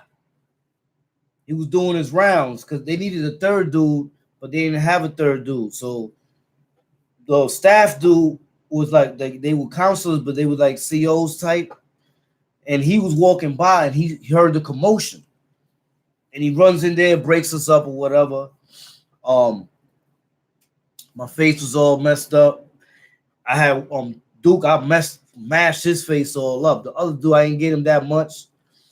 They took me out, whatever. They moved me to another house because they were there longer than me, right? So now it was drama. Now it was on some. Now I got beef with them dudes. You know what I'm saying? Because I'm like, yo, they try to get me for my shirt. And the way they was saying, when they was like, yo, what happened? They was like, yo, some dude came through here with a Wildkat shirt on. And I was trying to get that, man, but I ain't gonna lie, he fought for his shit. Anytime we see him, it's on and popping. You know what I'm saying? So now I was over here, I'm going to the mess hall to eat. And when they house is lining up, I already know what's up. You know what I'm saying? So I'm waiting for their line to come towards where I'm eating at, because the line used to go along the wall. And as the line goes along the wall, I'm sitting at the table. And I'm like, yo, the minute he gets close to me, I'm popping off on him. Because he going to pop on me. He going to catch me sitting down. You know what I'm saying? So when he was like close, I just got up, went at him. Bing, bing, bing. We fighting in the mess hall now. And they broke us up, took me to the E6. And that's where I met Mac Murder at. But then they was like, yo, that dude on some Wildkat, yo, the dude with the Wildkat shirt. That's all they kept saying, yo, the dude with the Wildkat shirt. So when dudes asked me what my name was, I started telling them Wildkat. You know what I'm saying? It was like, yo, what's your name? I was like, Wildkat. You know what I'm saying? I'm not telling nobody my government name. I knew back then not to do that. You know what I'm saying? Because the older dudes used to tell me, don't tell nobody your government name. So when they went, then Mac Murder, shout out Mac Murder. So you know when shout out Allentown, Bethlehem, blah. So when I went to E6 and all that, now everybody was like, yo, what's up with Wildkat? What's up with Wildkat? So I needed to make, I think, one more movie because my name was ringing. But now I got that fever as a little dude. I'm just a little juvenile. But now I got that fever because now I'm the talk right now. And I remember when I used to go to get my food, dudes used to be shouting me out, yo, Wildkat. Hey, yo, Wildkat. You know what I'm saying? Because nobody knew my name, but they knew the shirt, Wildkat. And now I'm telling everybody that's my name. You know what I'm saying? Yo, it was crazy. So now I got that shirt. The staff ain't taking the shirt from me now because now they know I'm going to fight for my shit. So, you know, they let me stay with it until I turned 16. And once I turned 16, they sent me to Rikers Island. You know, they kicked me out of because I went to DFY, I went back to Spofford. So they said, you know, I ended up on Rikers now because now I'm over 16. I don't do Spofford or DFY no more. Now I'm considered an adolescent. So now when I go to the 4 building, I'm on the same thing. Dudes is asking me, yo, shorty, what's your name? Wildkat.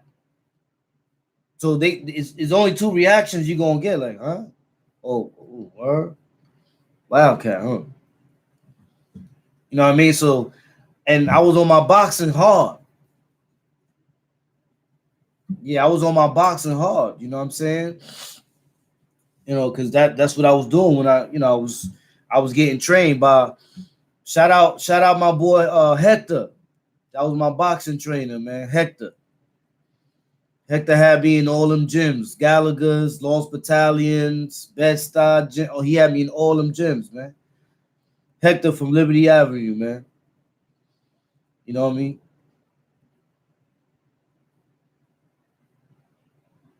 Wildkat, you fought Junior Jones. Yeah, I had a sparring. I was sparring. It was crazy. The Junior Jones. I'm gonna tell you about what happened with me and Junior Jones. What happened with me and Junior Jones was, now I know Junior Jones from TV. I mean, watching his fights. You know, Junior Jones nasty. Now at the time, I'm just coming up, and we went to, I think, Gallagher's. He came through Gallagher's. If I'm correct, it was Gallagher's. And I went there to spar. So my trainer Hector, he's like, "Yo, I'm gonna put you into spar with the little guy over there because you need to be more loose, and he's fast." And he was telling me like, "Yo, be careful because he's fast." So I was like, I bet. So I put the headgear on, gloves or whatever. Now he already had his headgear on, so I didn't know who he was. You know what I'm saying? I didn't know who he was. So when so now we in the ring and we boxing, and he's tagging me all up, bing, bing, bing, bing, bing. Like he's dudes like lightning. His hands was crazy fast, yo. So now I'm getting frustrated. So my trainer, he's telling me, he's like, yo, you got to cut the ring, number one. Number two is you're not going to stop his speed. You got to just try to connect when you get a chance. You're going to get a chance. Everybody does. So I was like, I bet. So I go back in to spar again, and I got him with a left hook, because that was my fastest punch. Like when me and my pops used to be fighting, he could never. I saw that hook was so fast that no one can dodge the hook. You know what I'm saying? Nobody was. It was, and to this day, the hook is just too fast, and it comes at sneaky moments. Bing, and you be like, shh, oh. You know what I'm saying? Even myself sometimes, it was just like out of natural habitat, it would just come out. Bing. So I caught him, bing, and dropped him. You know what I'm saying? And he looked up at me like, oh shit, all right. But his trainer was telling him, that's it. And then my trainer was like, that's it. You know what I mean? Because, you know, he can't get hurt or anything like that. And I was more weight. I was 154. And he was lightweight. He was like mad light. You know what I mean? But shout out to Poison Junior Jones, man. Like, he taught me a lesson that day, because like his hands were so fast, man, that I was like, all right, I gotta get faster too. You know what I'm saying? To be able, because you know what I was talking about yesterday with the 52 blocks and all that. A lot of times that's what helps you in boxing. You'll be able to use your defense. It helped Floyd Mayweather. What helped Floyd Mayweather was his defense. It really wasn't his offense. It was his defense that helped him. So that's what happened with me and Poison Junior Jones. Like, did I box with him without headgear and all that? No. Did I know that it was him? No. I only found out after, because he took his headgear off, and I'm like looking at him like, yo, hold up. And then my trainer laughing. He said, that was Poison Junior Jones. I said, yo, the dude, ain't he a champ? And then I went over there, talked to him, shook his hand, hugged him. You know what I'm saying? He said, yo, nice hit, man. Say, keep practicing. And then I was like, bet. You know what I'm saying? But yeah, I learned a lot that day. But, you know, I used to go around, you know, when we on my boxing stuff and all that. And that's the reason why when I came through Rikers Island first, I was out knocking heads out. You know, you ain't going to cut everybody. You know, one thing I can say, right? There, you can cut somebody, or you can cut a lot of nobodies. I repeat, you can cut somebody or somebody's, or you can cut a bunch of nobodies. You know what I'm saying? And the reason I say that is because you got to be analytical with a lot of things. You know what I'm saying?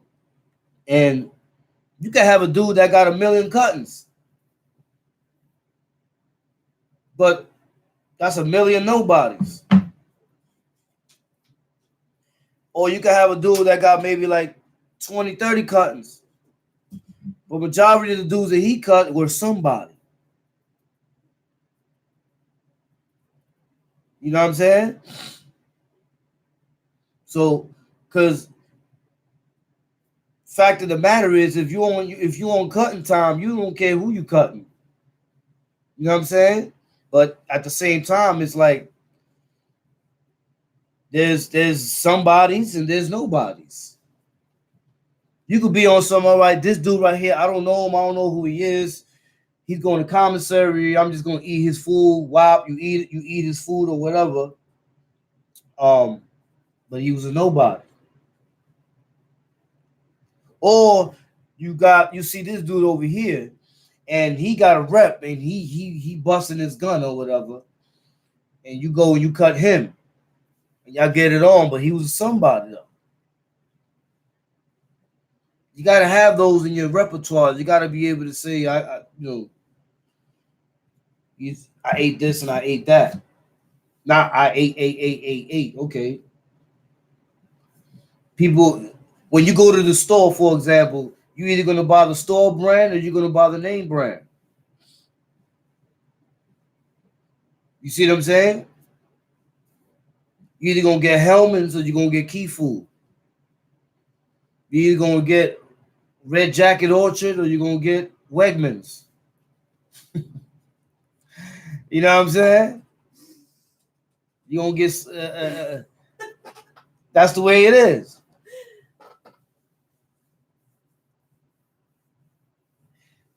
Yeah, I got John Jones. I gotta look that up on the internet to check that one out. I ain't gonna lie.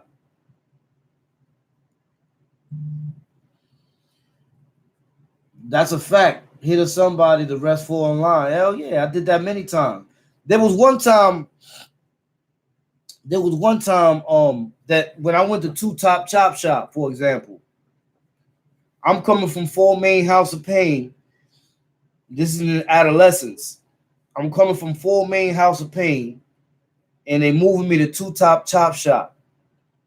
Now, theoretically, you can't go from 4 Main and live in Two Top because 2 Upper and 4 Main got beef. You know what I'm saying? So now I was able to do that, to go from 4 Main and chill in Two Top. Now, and the reason because at the time, you know what I'm saying, I already put so much work in that I'm walking in the crib and they like, oh man, this dude right here, he be wilding. He ate a lot of dudes. You know what I'm saying? So I'm coming in there with himself, Wegmans. I'm coming in there and that's the vibe. So when you're somebody, you can do that. When you're nobody and you come from that crib and you're going up there, you're gonna get your food in. They're not even gonna let you unpack your stuff. They're just gonna straight eat your food. You know what I'm saying? So you gotta always remember that. The Spanish Pistol Pete, yeah, that's the skinny one with the chip too. He get busy. He was running with Kobe Jackson a lot. They were people from the street. You know what I'm saying? But yeah, you know what I'm saying? So I gotta tell everybody, man, I appreciate everybody in the chat. You know what I'm saying? Punch that like button on your way in. Hit that like button on your way out. Let them know we in the building, Spartan House, you heard? Cypress, yeah. Yeah. The Cypress Pistol Pete and the Soundview Pistol Pete. Both of them my peoples. I know both of them. I was locked up with both of them. You know what I'm saying? Official. These are all official dudes. See, one thing about me is like every jail I went to, I made a movie with somebody. Like when I went to Attica, I met Tank. And Tank was a rat hunter. I met Tank, and I punched Rodamaker in the face. Rodamaker was CO up there, and we was fighting, and they jumped me, but he helped me though. He came, he started popping off on them too. It was me and him against like 8 of them in the hallway in Attica. We was just fighting with all 8 of them. And they kept me in the jail for a little while too, because I guess they respected me behind that. And that's how I stood in the jail. I stood in B block for a while.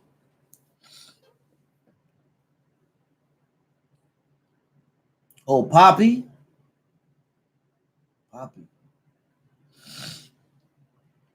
Ed Star in Disguise was really good. What up, baby boy? How you? In HDM? Yeah, in HDM. HDM was crazy because when I turned adult and they took me out of the 4 building, they took me to HDM and they put me on a whole gallery by myself in the last cell. And the last cell was a cage. It wasn't even bars. So they put me there. I just turned adult now, and I'm back there. But that's where I met Frank White. I met Frank White there because after a while they gave me a neighbor, and the neighbor that they gave me was Frank White. You know what I'm saying? Frank White was there with me, and it was funny because me and Frank White, we used to be bugging out too. Y'all heard how me and Mario Machete was back then in HDM. That's how me and Frank White was. And then CK came, and then Mandu came, and Shawa, and everybody started coming through. And then that's when I did that movie In the Yard. And they kicked me out of 3 block. You know what I'm saying? They sent me to 1B. From then on, I got stuck in 1B. You know what I'm saying? Once you go to 1B, did you see John Gotti? Oh, matter of fact, yeah, it's a good thing that you said that. Now, when I was talking about NIC, and I mentioned Tupac and Gotti in them, what I was talking about was NIC was the place where they put people that were high profile like that. So that's why I was saying that they had John Gotti there. Was I there when John Gotti was there? No. They had Tupac there. But when I came, Tupac was only there for like a day or two, and they took him out. He was gone. You know what I'm saying? Like, but I was just showing you the caliber of people that they had on that gallery. That gallery was 2B in NIC, and that's where they put like anybody that had high profile cases. They went on that gallery because they can't put them in general population, so they put them on that gallery. If you had a high profile case, you landed on that gallery. You know what I'm saying? So in those cells, the types of people that they had were the type of people that I was naming. But they were the straight up dudes. Now you had the other dudes.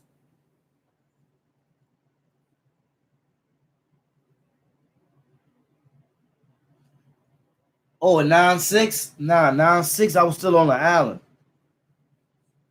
Yeah, I came up at 9-6.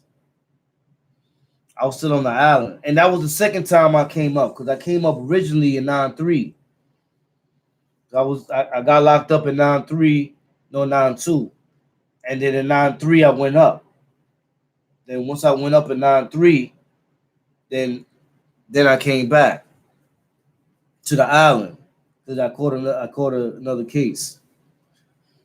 They was giving out jail cases like crazy back then, man. They was giving out. You was going Bronx criminal on the regular. The cases weren't sticking, but they was giving dudes mad cases back then. But when I was I was in Attica in 2003 when I left Southport. When I left Southport, no, matter of fact, no, 2004, because I was in Comstock first. Went to Comstock first. That's when I was there with Dead On. I was in Comstock there for like 2 years, and then they kicked me out and they sent me to Attica. You know what I'm saying? They sent me to Attica from there. You know what I'm saying? So, that's how we started meeting. But they left us there. They left us there in the jail. You know what I'm saying? Because, after we came out, because I ain't gonna lie, I went to the hospital because they bust my lip. You know what I'm saying? So I had to go to the hospital and all that. And then, but they kept me there in Attica. You know what I'm saying? Then they kicked me out of Attica and they sent me to back to Southport, matter of fact. Yeah, they sent me back to Southport. You know what I mean? So when I was there, I was like, all right. And then from there, they sent me to Auburn. Which jail was the most gangster? It's crazy. That's a good question. What jail was the worst? I'm gonna tell you. I'm gonna say Attica, but don't sleep on Auburn. But I'm gonna say Attica. The reason I say Attica is because the way it was in Attica is you can have drama with a dude on the gallery, and when you got drama with the dude on the gallery, you stab him or you cut him. Y'all both gonna go to the box. But what Attica was doing was they're not kicking none of y'all out the jail. They're going to throw y'all back in the same gallery again later on. They're going to keep y'all in the jail, separated for a little bit, just to play it off. And then they're going to put y'all back on the same gallery again, round 2. Attica was famous for that. Attica was famous for, you got drama with somebody, you hit them, y'all two end up on the gallery somewhere in about a month or two. Y'all end up back on the same gallery. That's what Attica was known for that. So when you went to Attica and you hit somebody, I'm telling you right now, it ain't over. And sometimes they'll let y'all bump in the snake pit. The cages in Comstock also, yes, I remember the cages in Comstock. Hey, but see, the cages in Comstock, a lot of dudes wasn't coming to the cages. That's how they was avoiding getting stabbed or cut, because they wouldn't come to the cages. They'll stay in their cell because you had an option there. In Attica, what they used to do sometime is they'll make it where everybody got to go out. Search. It's a search down. Everybody come out. And that used to happen on Rikers on the regular. Matter of fact, check this out. So I remember this very, very clear. We were in HDM. And when we was in HDM, out of the 24 cells, there was 4 bandits in there that didn't come out their cell, right? So when they came and did the search, everybody is on the they're gonna take everybody out and make you stand in front of your cell and hold the mattress while they scan it with the wand and while they in the cell looking at stuff. So now when everybody's outside on the gallery, there's dudes that got drama with each other. So what happened one day was they let everybody out and dudes started popping off. While they doing the search, this dude got drama with that dude over there. They come out, he's holding the mattress. When the officers inside the cell searching, he drops the mattress. He runs down the gallery, boom, boom, boom, he eating the dude up. They starting fighting. Dudes on the other side, they starting fighting. Everybody is fighting now. It's lit. Everybody's popping off. Now, that's why I say this. Imagine you telling somebody that story. When you telling them that story, they thinking to themselves like, do I want to go through that? Do I want to go through that? Do I want to be the person to have to go through that? Imagine that being me. Am I built for that? You see what I'm saying? Imagine that being me.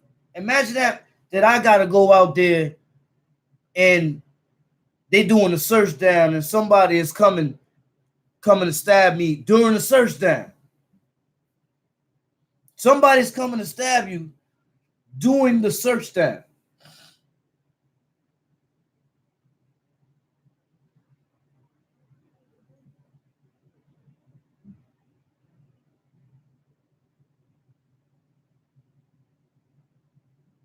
Pop, pop, pop goes to the east. You know what I'm saying? I see that Leon. You know, this is what the show's made for. It's to show you a scenario, and for you to picture yourself in that scenario. What would you do in that scenario? And how could you avoid yourself from getting in that scenario? You see what I'm saying? How can you avoid being in that scenario? That's how you teach the youth. That's how you teach people, because now you're telling them something that you have lived and they feeling your pain. Because when you describe something, you describe it with the pain that you felt. You see what I'm saying? Nah, Tankhead put in.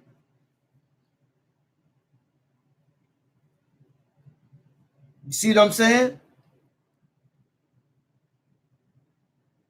SI, how I met SI was like this. So we was in the 4 building. And what happened was, while we was in the 4 building, I was in 2 top. I already had time on the mic. All the steppers had time on the mic. So it was from 6 o'clock, 7 o'clock till 10 o'clock. You had to be a somebody to have time on that phone. Now, when SI came through, he was quiet, but he was observant. You can tell he's observing things. And he came through, but I'm watching him. And, you know, for a couple of days, he sits there and he's, you know, being observant, quiet. You know what I'm saying? But he's not playing like the front like everybody. Normally, dudes will come and they don't know no better, and they get in front of the TV and they start watching the shows on TV, not knowing that you got your back open. Somebody can come from behind, whop, and eat your food. So what happened was SI comes through, and one of the dudes that had time on the phone, he happened to be a dude that is one of those dudes that he's like so into himself that he don't think it can happen. And he's there watching, I believe it was Ricky Lake on the show. So I see SI and I go to him and I'm saying, yo, what's up, bro? Yo, my name is Wildkat. You know what I'm saying? He's like, yo, SI. I'm like, all right. SI, like, oh, Staten Island? He's like, yeah. He's like, oh, okay. I was like, yo, what's up, bro? I see you observing. He's like, nah, I'm just, you know, checking out the scene and shit. I was like, yo, what's up? And he was like, nah, because I got to use the phone. You know what I'm saying? And I heard stories about the phone. I was like, what they told you about the phone? He was like, yeah, I heard that, you know what I'm saying, you gotta put it in. You know what I'm saying? You gotta put it in, you know what I'm saying, for you to get on that jack. I was like, that's a fact. And then he was like, you know what I'm saying, I know Duke right there, he got time. So I was like, ho, say no more. I went in my cell, took out the gym. For those who don't know what a gym is, that's an old school razor, regular razor you buy in the store. I had 2 of them. No, I had 1 at the time. But I broke it in 2. I took the back off and I broke it. Because there's a piece on the top of it. When you bend the razor, it gets off the groove and you could just pull it off. And I broke the razor in half. I put some black tape on the edge of it with some tissue, and I gave it to him. I was like, "Yo, if you trying to get time on that mic, there you go." You gotta do what you gotta do. It's the same way they told me when I came through. If I want time on that mic, I gotta do what I gotta do. Yeah, I know Raw from Bronx. He was with me in the box with all the cuts on his face. You know what I'm saying? You gotta do what you gotta do. So I gave it to him. And no lie. At first he ain't do nothing. And we locked in. So I'm saying, I'm in my cell like, yo, man, son ain't. That's what I get for looking out. But when we came out for chow for dinner, son went on and turned the TV on and started watching some show on the TV, and I didn't even see SI creep up behind him and ate his food, something terrible.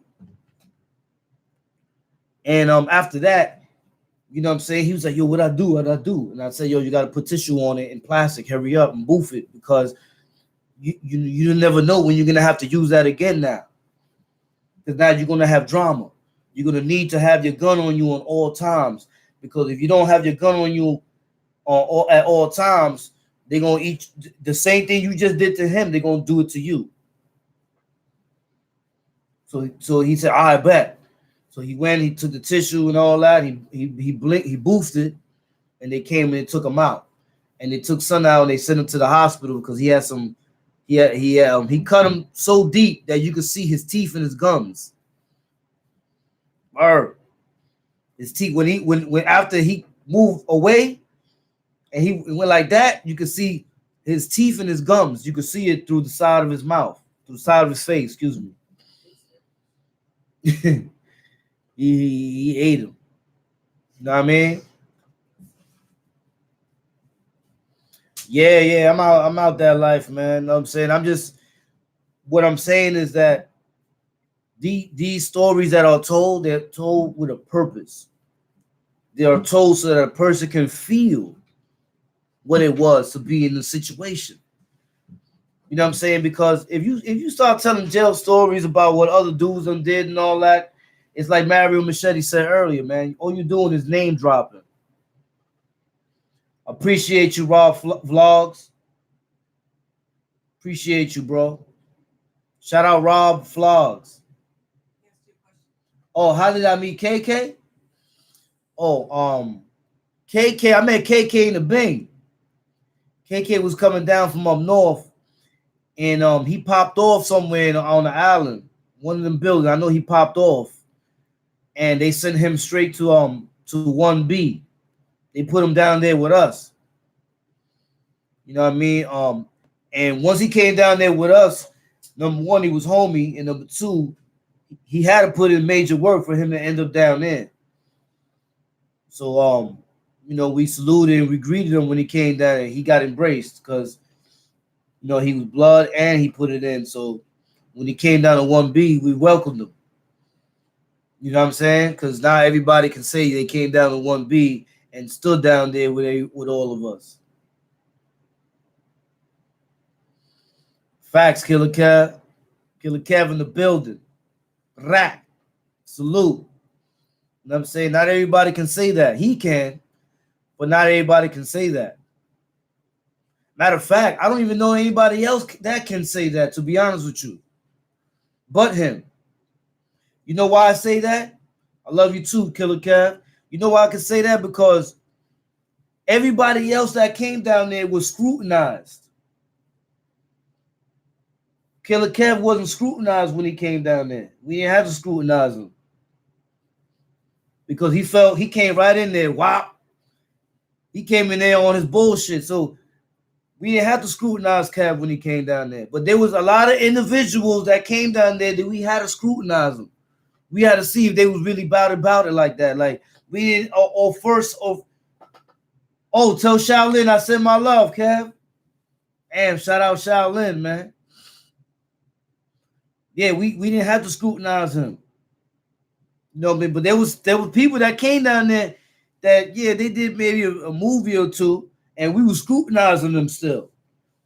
You know what I'm saying? Wayno used to say, Because Wayno was hard on certain individuals. Wayno was on some like, nah, I don't know. Let's see when he go to the yard.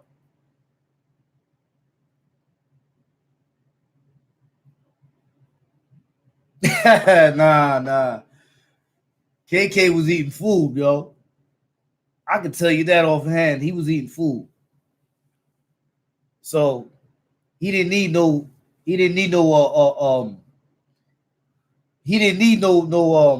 scrutiny. But other individuals did. You know what I'm saying? Because you had dudes that came down there that put in work. You had Freeze. Freeze put in work somewhere else. But even though he put in work, he still became food. Shout out Rob Vlogs with the donation. I appreciate you, bro. Even though he put in work or whatever, he came down there, he became food. Balkem was putting in work, but he went down there and became food. You know what I'm saying? And then you had other dudes that I don't know what happened there, but they became something else. KK know what I'm talking about. You had Sweets. Sweets was food, and then something else happened. You know what I'm saying? Magoo put in work, Richard Ortiz. Magoo, can't nobody say nothing bad about Goo. Goo put that work in too. Because Goo was another one that when he was down there, you know what I'm saying, being that, you know, facts. Yeah, facts, KK. But KK can see, KK knows that when he was down there in 1B, it was a different story. Because there was a lot of drama behind that one individual. That one individual, because of his ability at the time to ascertain certain things, it just made a whole lot of drama.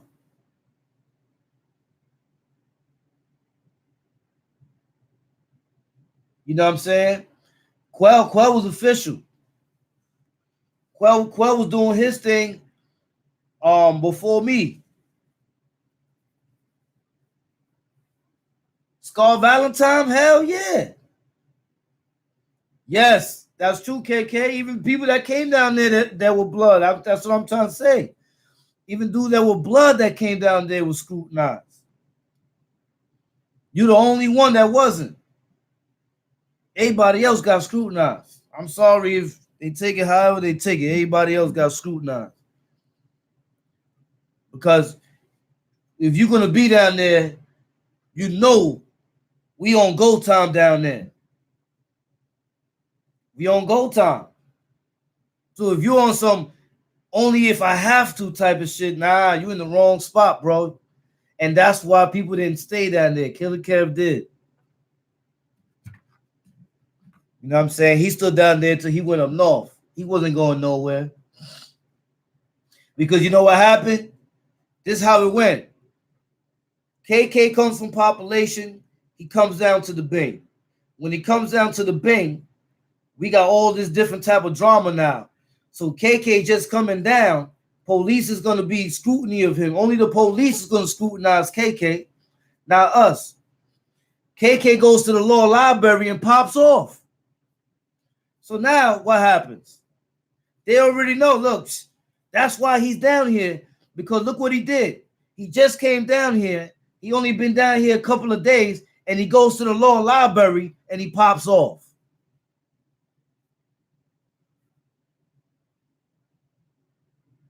Yes, they had 3 days to put, that's a fact. They had 3 days to put in work. If they didn't put in no work, and we was giving dudes food. We was giving dudes food. Like, yo, you got, yo, son right there, he's food. I can't get to him, neither can him, but you can right now. You got to eat that. And if they didn't eat that, they were a plate. Because that's the way we kept our circle tight. You ain't coming in our circle if we can't trust you. So the way we did it was you gotta eat some food. Shout out Rob Vlogs. Salute to you, bro. Appreciate that. You gonna be food, yo. If you don't eat that dude, all right, you don't want to eat him, huh? That's why you had, yo, you remember Duke Mafia, Kev? Duke Mafia, this is the things that dudes did to get at people. Duke Mafia was on the gate, holding on to the balls, mad flat. The CO didn't see him. He didn't see him that he was holding on to the balls because he got so flat. So when the CO looking at the company, he don't think nobody's on the gallery. And that's when they let Freeze come down the gallery. And Duke Mafia ate him. Wow. And he hid in the shower. Facts. Huh? He hid in the shower. That is correct. He was in the shower. These are the things that people had to do. And this is the fever I'll be talking about. But when me, Killer Kev, when we get on here and we speak these things, we're not speaking of it because we're glorifying it. We're speaking of it because we survived these things, yo. And by us surviving these things, it's like me. If I know a person that, if I'm a person that didn't go through the stuff and I'm hearing a me or a Kev talk about the things that they went through, I'm saying to myself, like, yo, you know what I'm saying? I'm saying, Real Riggs, salute, Real Riggs. I'm saying to myself, like, man, I don't want to get in that situation, yo.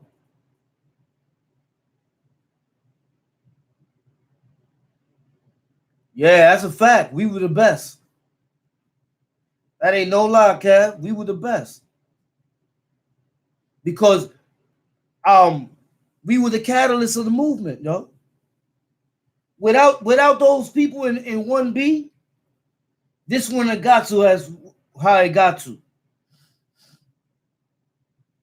Because the people that were in 1B went extra with it. And that's what it took. That was the last push that it took to take us to the top. The Kobe Bryants, the Shaquille O'Neals. Facts. The Alex Rodriguez. The Pedro Martinez. You see, those important pieces is what make the team what it is. Without those pieces, then you scrutinize, the team is scrutinized, and it's not feared or respected. Because if you're on defense, then you're waiting for, if you're on defense, you're waiting for it. You're waiting for it. How you gonna wait for something? Get to it. Get to it. You can't wait for it. You gotta get to it. But only certain people can speak these type of things. Mario Machete, Killer Kev. Look at that. Nothing but official. Nothing but official here. Kev ain't gonna talk about none that he saw. Why would he talk about something that he saw when he could talk about something that he experienced?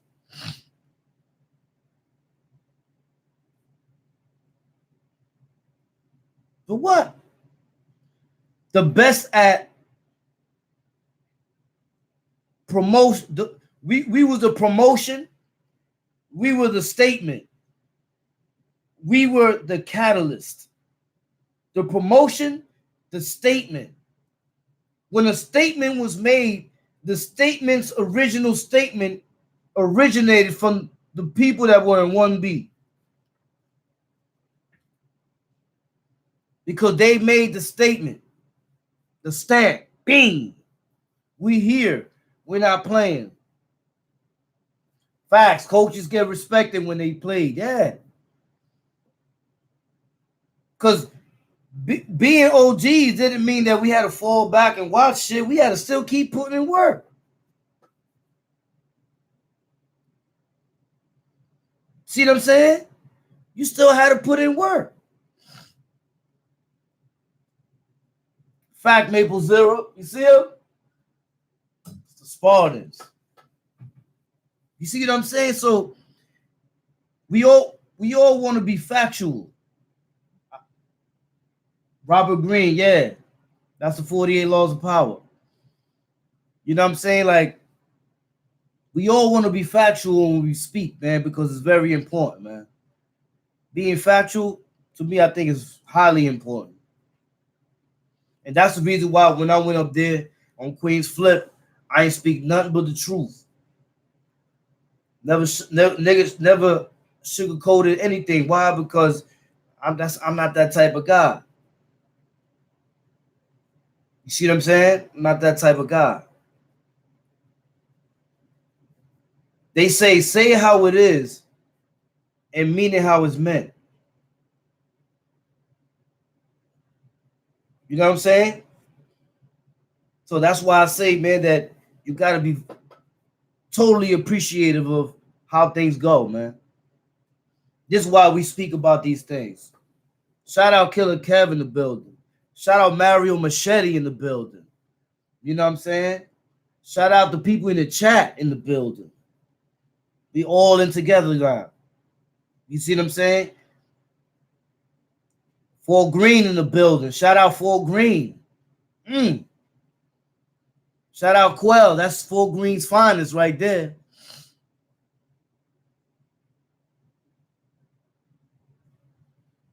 Tracy Coachman. That's a fact. I told you last night when I watched y'all on these podcasts, a tear comes to my eyes. Ooh.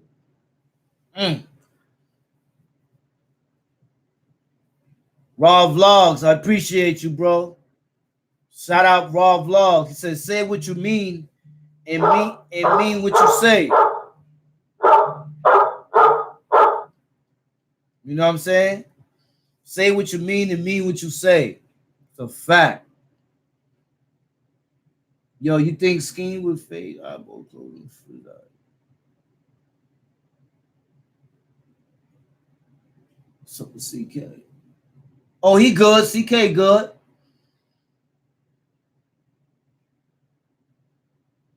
Facts, Melinda Castro. Appreciate that.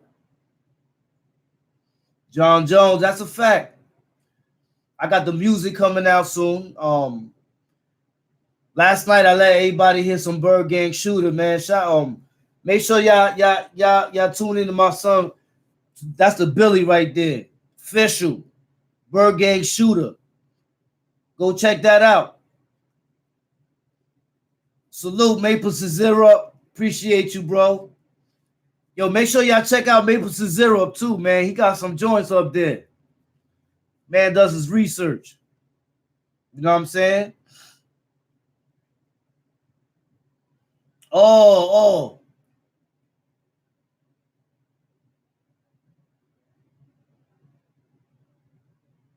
Oh, when is that fight with Deontay Wilder and Tyson Fury?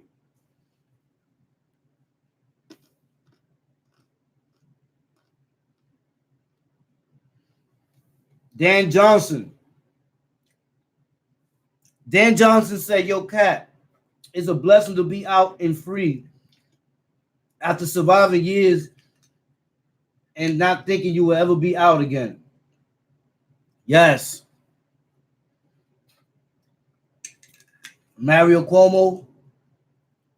Yeah, Mario Cuomo, man. Salute. Rest in peace, Mario Cuomo. Mario Cuomo gave everybody a fair chance. That's one thing I can say about Mario Cuomo. He gave everybody a fair chance. And I see it a lot in his son, too.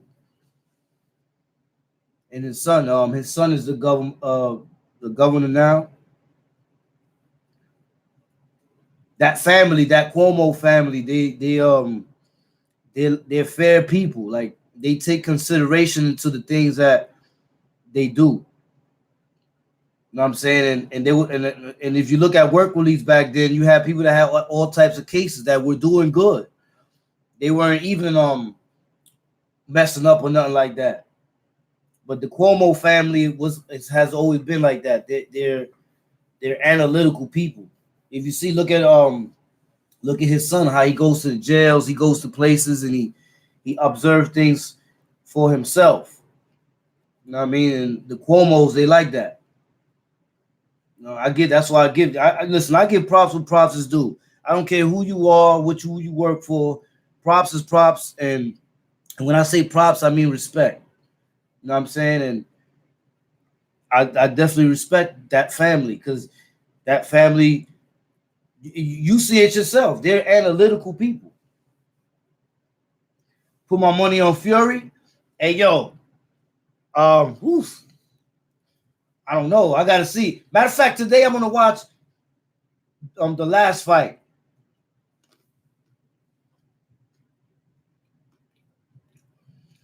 Oh, when the towers came, the Twin Towers. Oh, yo, when the towers came down,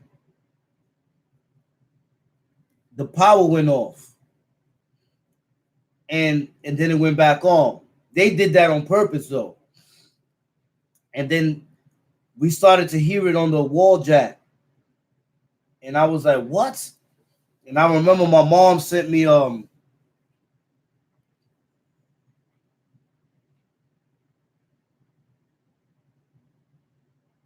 oh, word.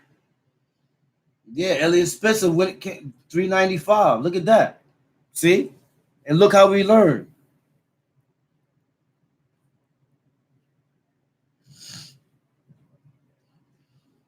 Mike King, that's a fact. It's a fact. Wilder lost first fight, can't win a fight with just 2 knockdowns. He will lose a second. Fury will box him and move around.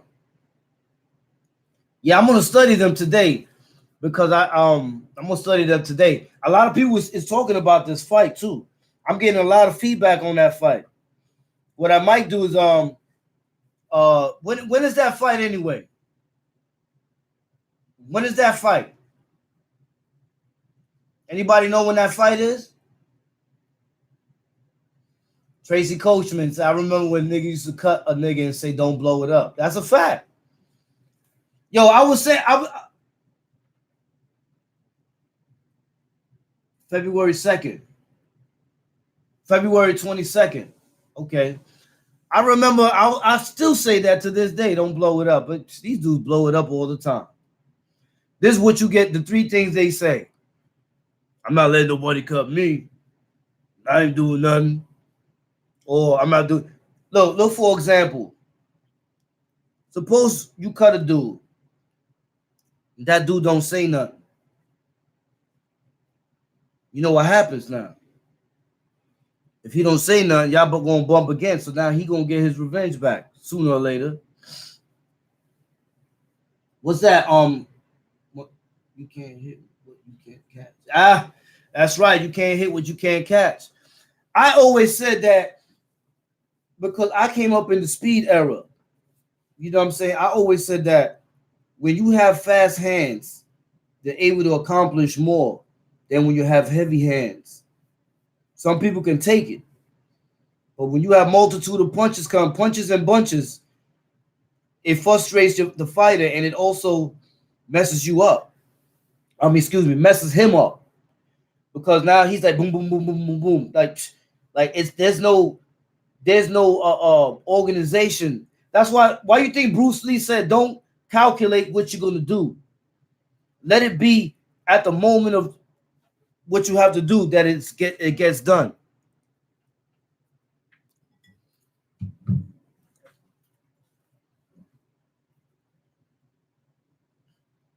Is Dante's time? I don't know. I know now y'all got me into it. I'm definitely gonna I'm an MMA fighter. You talking facts, Wildkat. Okay, shout out James Life. Jamel's Life. Yeah, you can't calculate what you're gonna do. You can't say, "Oh, I'm gonna throw a hook now," because he might do something, and your calculation is wrong. Now you got to recalculate. That's too much thinking. It's got to be spontaneous. You know what I'm saying? It's got to be at the moment. So now the punch came at you automatically, instinctively. You saying, "Whoop, gotta block that." But now I'm giving him one of mine. 1-2. But you did that because that situation asked for that 1-2. Now you didn't know that situation was gonna come forth. So now if you say this is what I'm gonna do, and he doesn't do that, now what you doing? You're regrouping. And a lot of time when you're regrouping in a fight, that can cost you. Speed, force, equal power. Facts, Ray Leon Rivera. Facts. Charlie Zelinoff said he knocked out Wilder. What?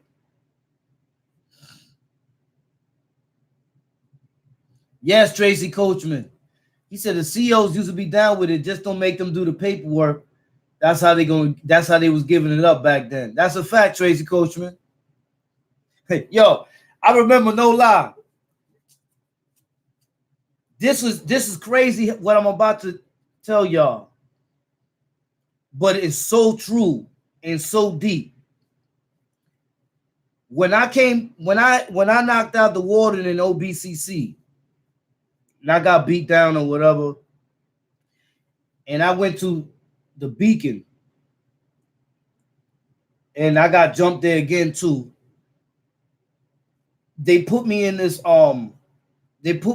room because I kept going through the metal detector and it kept going off. So they was like, "Yo, give us what you got." I'm like, "Yo, I ain't got nothing, yo."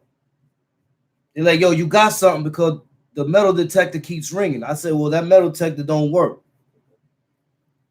So they was like, "Oh, you don't want to give it up?" I'm like, "Give up what?"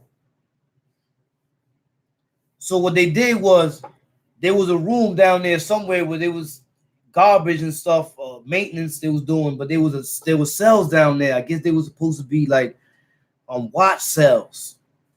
Anyway, so there was a bed frame in there, a metal bed frame. So what they did was they put a waist chain around my waist, handcuffed me behind the back, had another leg iron from one leg of the bed, had another leg iron from this side of the leg of the bed, attached to another leg iron in the middle of my feet. So I was like this, sitting down, and they was like, "You're gonna give us what you got." And I was like, "What? I haven't got nothing." They was like, "Until you give us something, you're gonna stay like that." I said, "Yo, you think I'm gonna stay like this?" I said, "Yo, give me about 20 minutes, man, and I'm gonna throw all these chains at the door." So they was like, "Okay." So they locked the door and they left another CEO outside. Supposedly, he's supposed to be watching me. But because I'm in this position like this, they're saying there's nothing to watch. He ain't getting out of that shit. So he sat there at the table and he just kicking it with some female CEO. They kicking it there, doing their little love thing or whatever. And I'm in the cell like this. I'm like, I bet. You want to play? So now the metal bed had the edge of the metal bed is flat, like this top holder. So what I would do is I would take the handcuff. You know, the handcuff has a thing, it goes around like that. So it has two spaces. So I used to put the two space thing, the two space part. I used to put that on the flat edge of the bed, and I used to push down. Now what happens is when you apply pressure from the weight of your body, and that since I was behind my back, what I was doing is I was putting it on the edge, and then I'm putting pressure on it with my palm of my hand. I'm pushing down, boom, and then I'm doing it again, boom, and then I'm doing it again, pop, and the handcuffs break open. Now my hand is out. So now I'm using this hand so I can press down again. And then I pop out of that one. Pop! Now both my hands is out. Boom. Now what I'm doing is I'm taking the leg iron and I'm lifting my leg, and I got my leg toward where the metal edges again. But the leg irons, since they're big, they're more easier to break than the small ones. So like 2 hits, pop! I popped the leg irons. And then the waist chain, what I did was, I squeezed it off of me. And I took all the chains and stuff and threw it at first I looked at it and I saw him there kicking it with Shorty. And then I said, yo, boom, boom, boom, boom. Hey, yo, stupid. Yo, tell them to come to get their shit. Why? Threw it at the door. Tell them to come get their garbage ass chains, man. I told him I'm not playing with them. So he looked, he said, oh, he pulls the pin. They come there deep. 20 deep. Shields, helmets, gas, everything. When I looked out the door, I said, oh, they got the whole army in here. Look, they got the whole army up in here, yo. But the door had a slot, so what he did was the first dude went and threw the can of gas inside the cell. The gas is spraying all over the place. The messed up part was the cell didn't have a toilet, so I couldn't get the water. I needed water, so now I'm going down on the floor because it's going up in the air to get the little bit of air that I can. And that's when they opened up the door, ran in there, and beat me down or whatever. We was fighting though. I got up, started fighting. Be up there fighting, bing, bing, bing. They beat me down though, and then they moved me from there, and they moved me to a cell block. Check this out. When they moved me to the cell block, I go to the cell block, and as I'm going to the cell block, I got my aspirin and all my stuff. So I put all that stuff in my cell. And I told the CO, I said, yo, I want to use the phone, yo. So he was like, all right, I'm going to let you take a shower and use the phone. So I go take a shower. But when I come out but he keeps me in handcuffs. So while I'm taking the shower, but I'm taking the shower handcuffs. So I'm washing myself with the soap and all that with the handcuffs on. And next thing you know, when I'm finished with the shower and I'm drying off as best as I can, I'm coming out. I'm coming out with my sneakers, because when I used to take a shower, I always used to go with my sneakers on, and then I'll take them off when I get in the shower because I got a pair of slippers in my towel with the knife. But that day I ain't had no knife, so I come out the shower, and when I'm going to use my phone, the CO opens the dude's cell. And the dude comes running at me with a bubble razor. He's trying to cut me. So when he's trying to cut me, I block it. I got cut right here. Bam, I blocked it, and I gave him the L. Y'all see my elbow ain't no joke. I hit it with the elbow. Boom! When I hit him with the elbow, he dropped it. And I kicked it, and my man Bug Out, he caught it under the cell. He said, yo, you want that? I said, I don't want that shit. Cut nobody with a bubble razor. And I started elbowing the hell out of him, charging him and elbowing him at the same time. A CO comes out, and he goes, yo, break it up. I'm only handcuffed. This dude don't got no handcuffs on. And so what's cracking, Angel? You know what I'm saying? So now he goes and separates it, pushes him in the cell, closes the door, whatever, tells the police in the bubble. And they was about to write me up, to have me go to the infirmary and all. I said, yo, I'm good, man. I just want to use the phone, man. Fuck that shit. Ain't nothing happened. And the CO looked at me like, what? I said, yo, listen, man, ain't nothing happened. You want to be in the bubble writing a report about this dumb shit? He failed at what he was supposed to do. I was handcuffed. He came out with a razor and he failed. He's a failure. He got to live with that.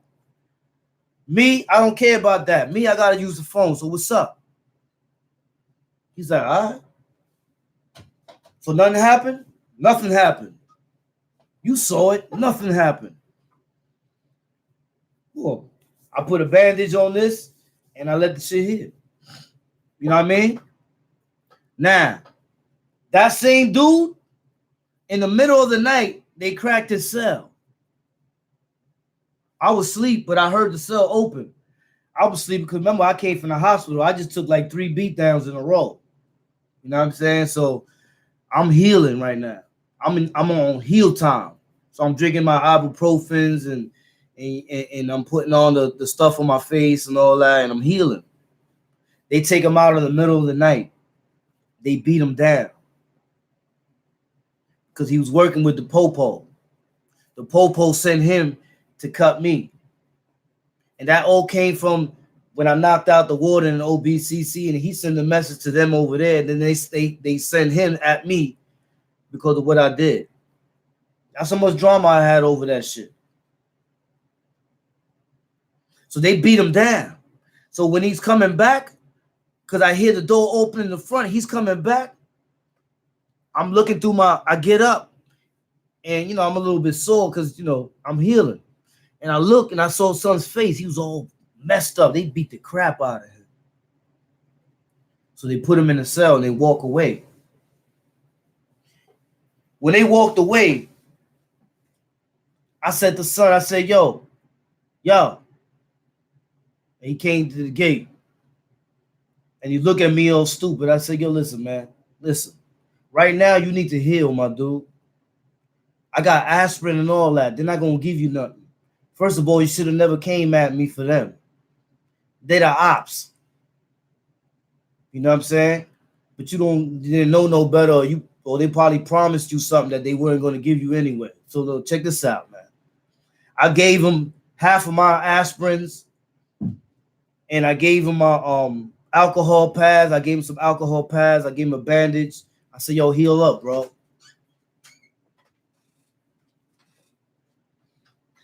I said, heal up. Yo, he asked me, yo, why you doing that? I said, I do that because I'm a man, bro. Heal up. You'll be all right. After that, his name was Love. He became my best soldier, yo. He used to say, yo, Wildkat, anything you want me to do, I got you. I said, all right, bet. You see what I'm saying? I gained an ally from that situation. Because I looked at it for what it was. I didn't judge it. I looked at it for what it was. I made an understanding of the situation instead of judging the situation. Nah, he came at me. Fuck that. Now I know why he came at me, and I know why they beat him down. So now I know. I'm going to recruit him. That's what I did. They teach you that in the 48 Laws of Power. Better to have an ally than an enemy. You know what I'm saying? But yo, I got to get up out of here. You know what I'm saying? Because I'm going to do a live tonight. You know what I'm saying? So this was just supposed to be a short one. It got long. Shout out to Mario Machete for coming through. I appreciate Mario Machete. You know what I'm saying? Shout out KK coming through. I appreciate KK. Shout out everybody in the chat. Ladybug. Shout out Ladybug. Shout out Brad Hauser. Shout out all my wrenches. You know what I'm saying? And more wrenches to come. You know what I'm saying? Rochester in the building. Shout out Rochester. I fucks with Rochester hard. I always live out there. You know what I'm saying? I appreciate everybody coming through. Avenue D. Salute Avenue D. You know what I'm saying? I appreciate everybody for coming through, man. You know, like I said, man, we building over here. It's a Spartans movement. And we're gonna help the youth, man. I got a couple of things I'm gonna do with the youth. Shout out Life Camp. For those of y'all don't know about Life Camp, look them up. Life Camp. They do a lot of stuff with the youth. You know what I'm saying? And I'm about to start participating with them to help the youth too. You know what I'm saying? Because at the end of the day, that's my whole agenda, man. Shout out Miss Playful in the building. Shout out Miss Playful. Facts. Miss Playful in the building. You know what I'm saying? Shout out Maple Zero, Mike King, William Silver, Boss Dawn, 9-7, John Woo. You know what I'm saying? Appreciate you, John Woo. Brian Crawley, I appreciate you too, bro. You know what I mean? Yo, let's not only make a message, let's make a statement. And the statement that we're making is that we don't want to fill up jail cells, man. We want to fill up businesses. We want to fill up corporations with people that have talent and that aren't afraid to use their talent. And we want to fill the streets with more love and less hate. You know what I'm saying? Because we got a lot of stuff going on right now that deals with so much hate. We still got to we still got to represent love. No matter what, we always got to represent love. You know what I'm saying? So salute to everybody. And I'm going to see y'all tonight. But before I go,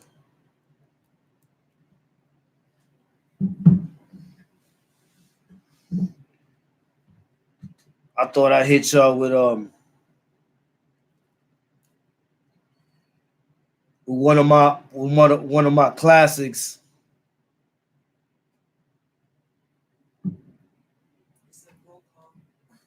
Who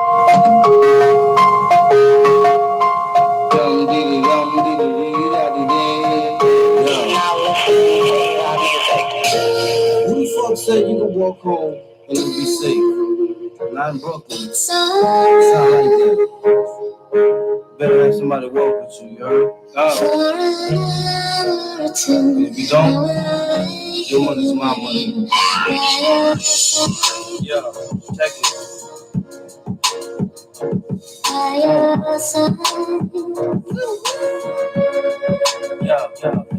The be bold, cause you might get shot. Cops coming on the block trying to put it to a stop. I think not, cause they get their whole shit popped. Got my bodies in the cars in the mall's parking lot. Keeping it real, pack it sick, you know the deal. From Bucktown, real motherfuckers don't swear. Who walk one way, why, and didn't have. I didn't see shit, only heard the sound bad. So what's now? We got an unsolved homicide. It's so hard to say goodbye, but so many die. Packing gas, dropping niggas on the pavement. Popping the windows, laying up in the basement. Think the whole got apart, piece by piece. Then I let the sandpaper do its part. Put it back together, and it's sold. And if you ask my name is John Doe. Sympathies can mess with me. My verbal skills are dangerous, like mental telepathy. I keep a vest on my chest. I bust no shots, and nothing is less fine. I'm the best. Come on. Yeah. Stop, yo, no, crazy. Don't tap me on the shoulder, my nigga. Don't tap me. I'm like a rock. You know what I'm saying? Like a rock, nigga.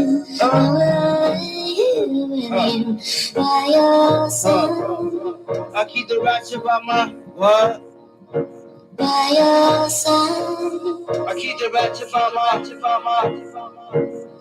your side. I keep the ratchet by my. For an hour or two, I'm right here with you. By your side. Yo, you know I know what we do. I'm coming through with the whole red crew. This is non-Dre shit. If you didn't know, this is oyster-based shit.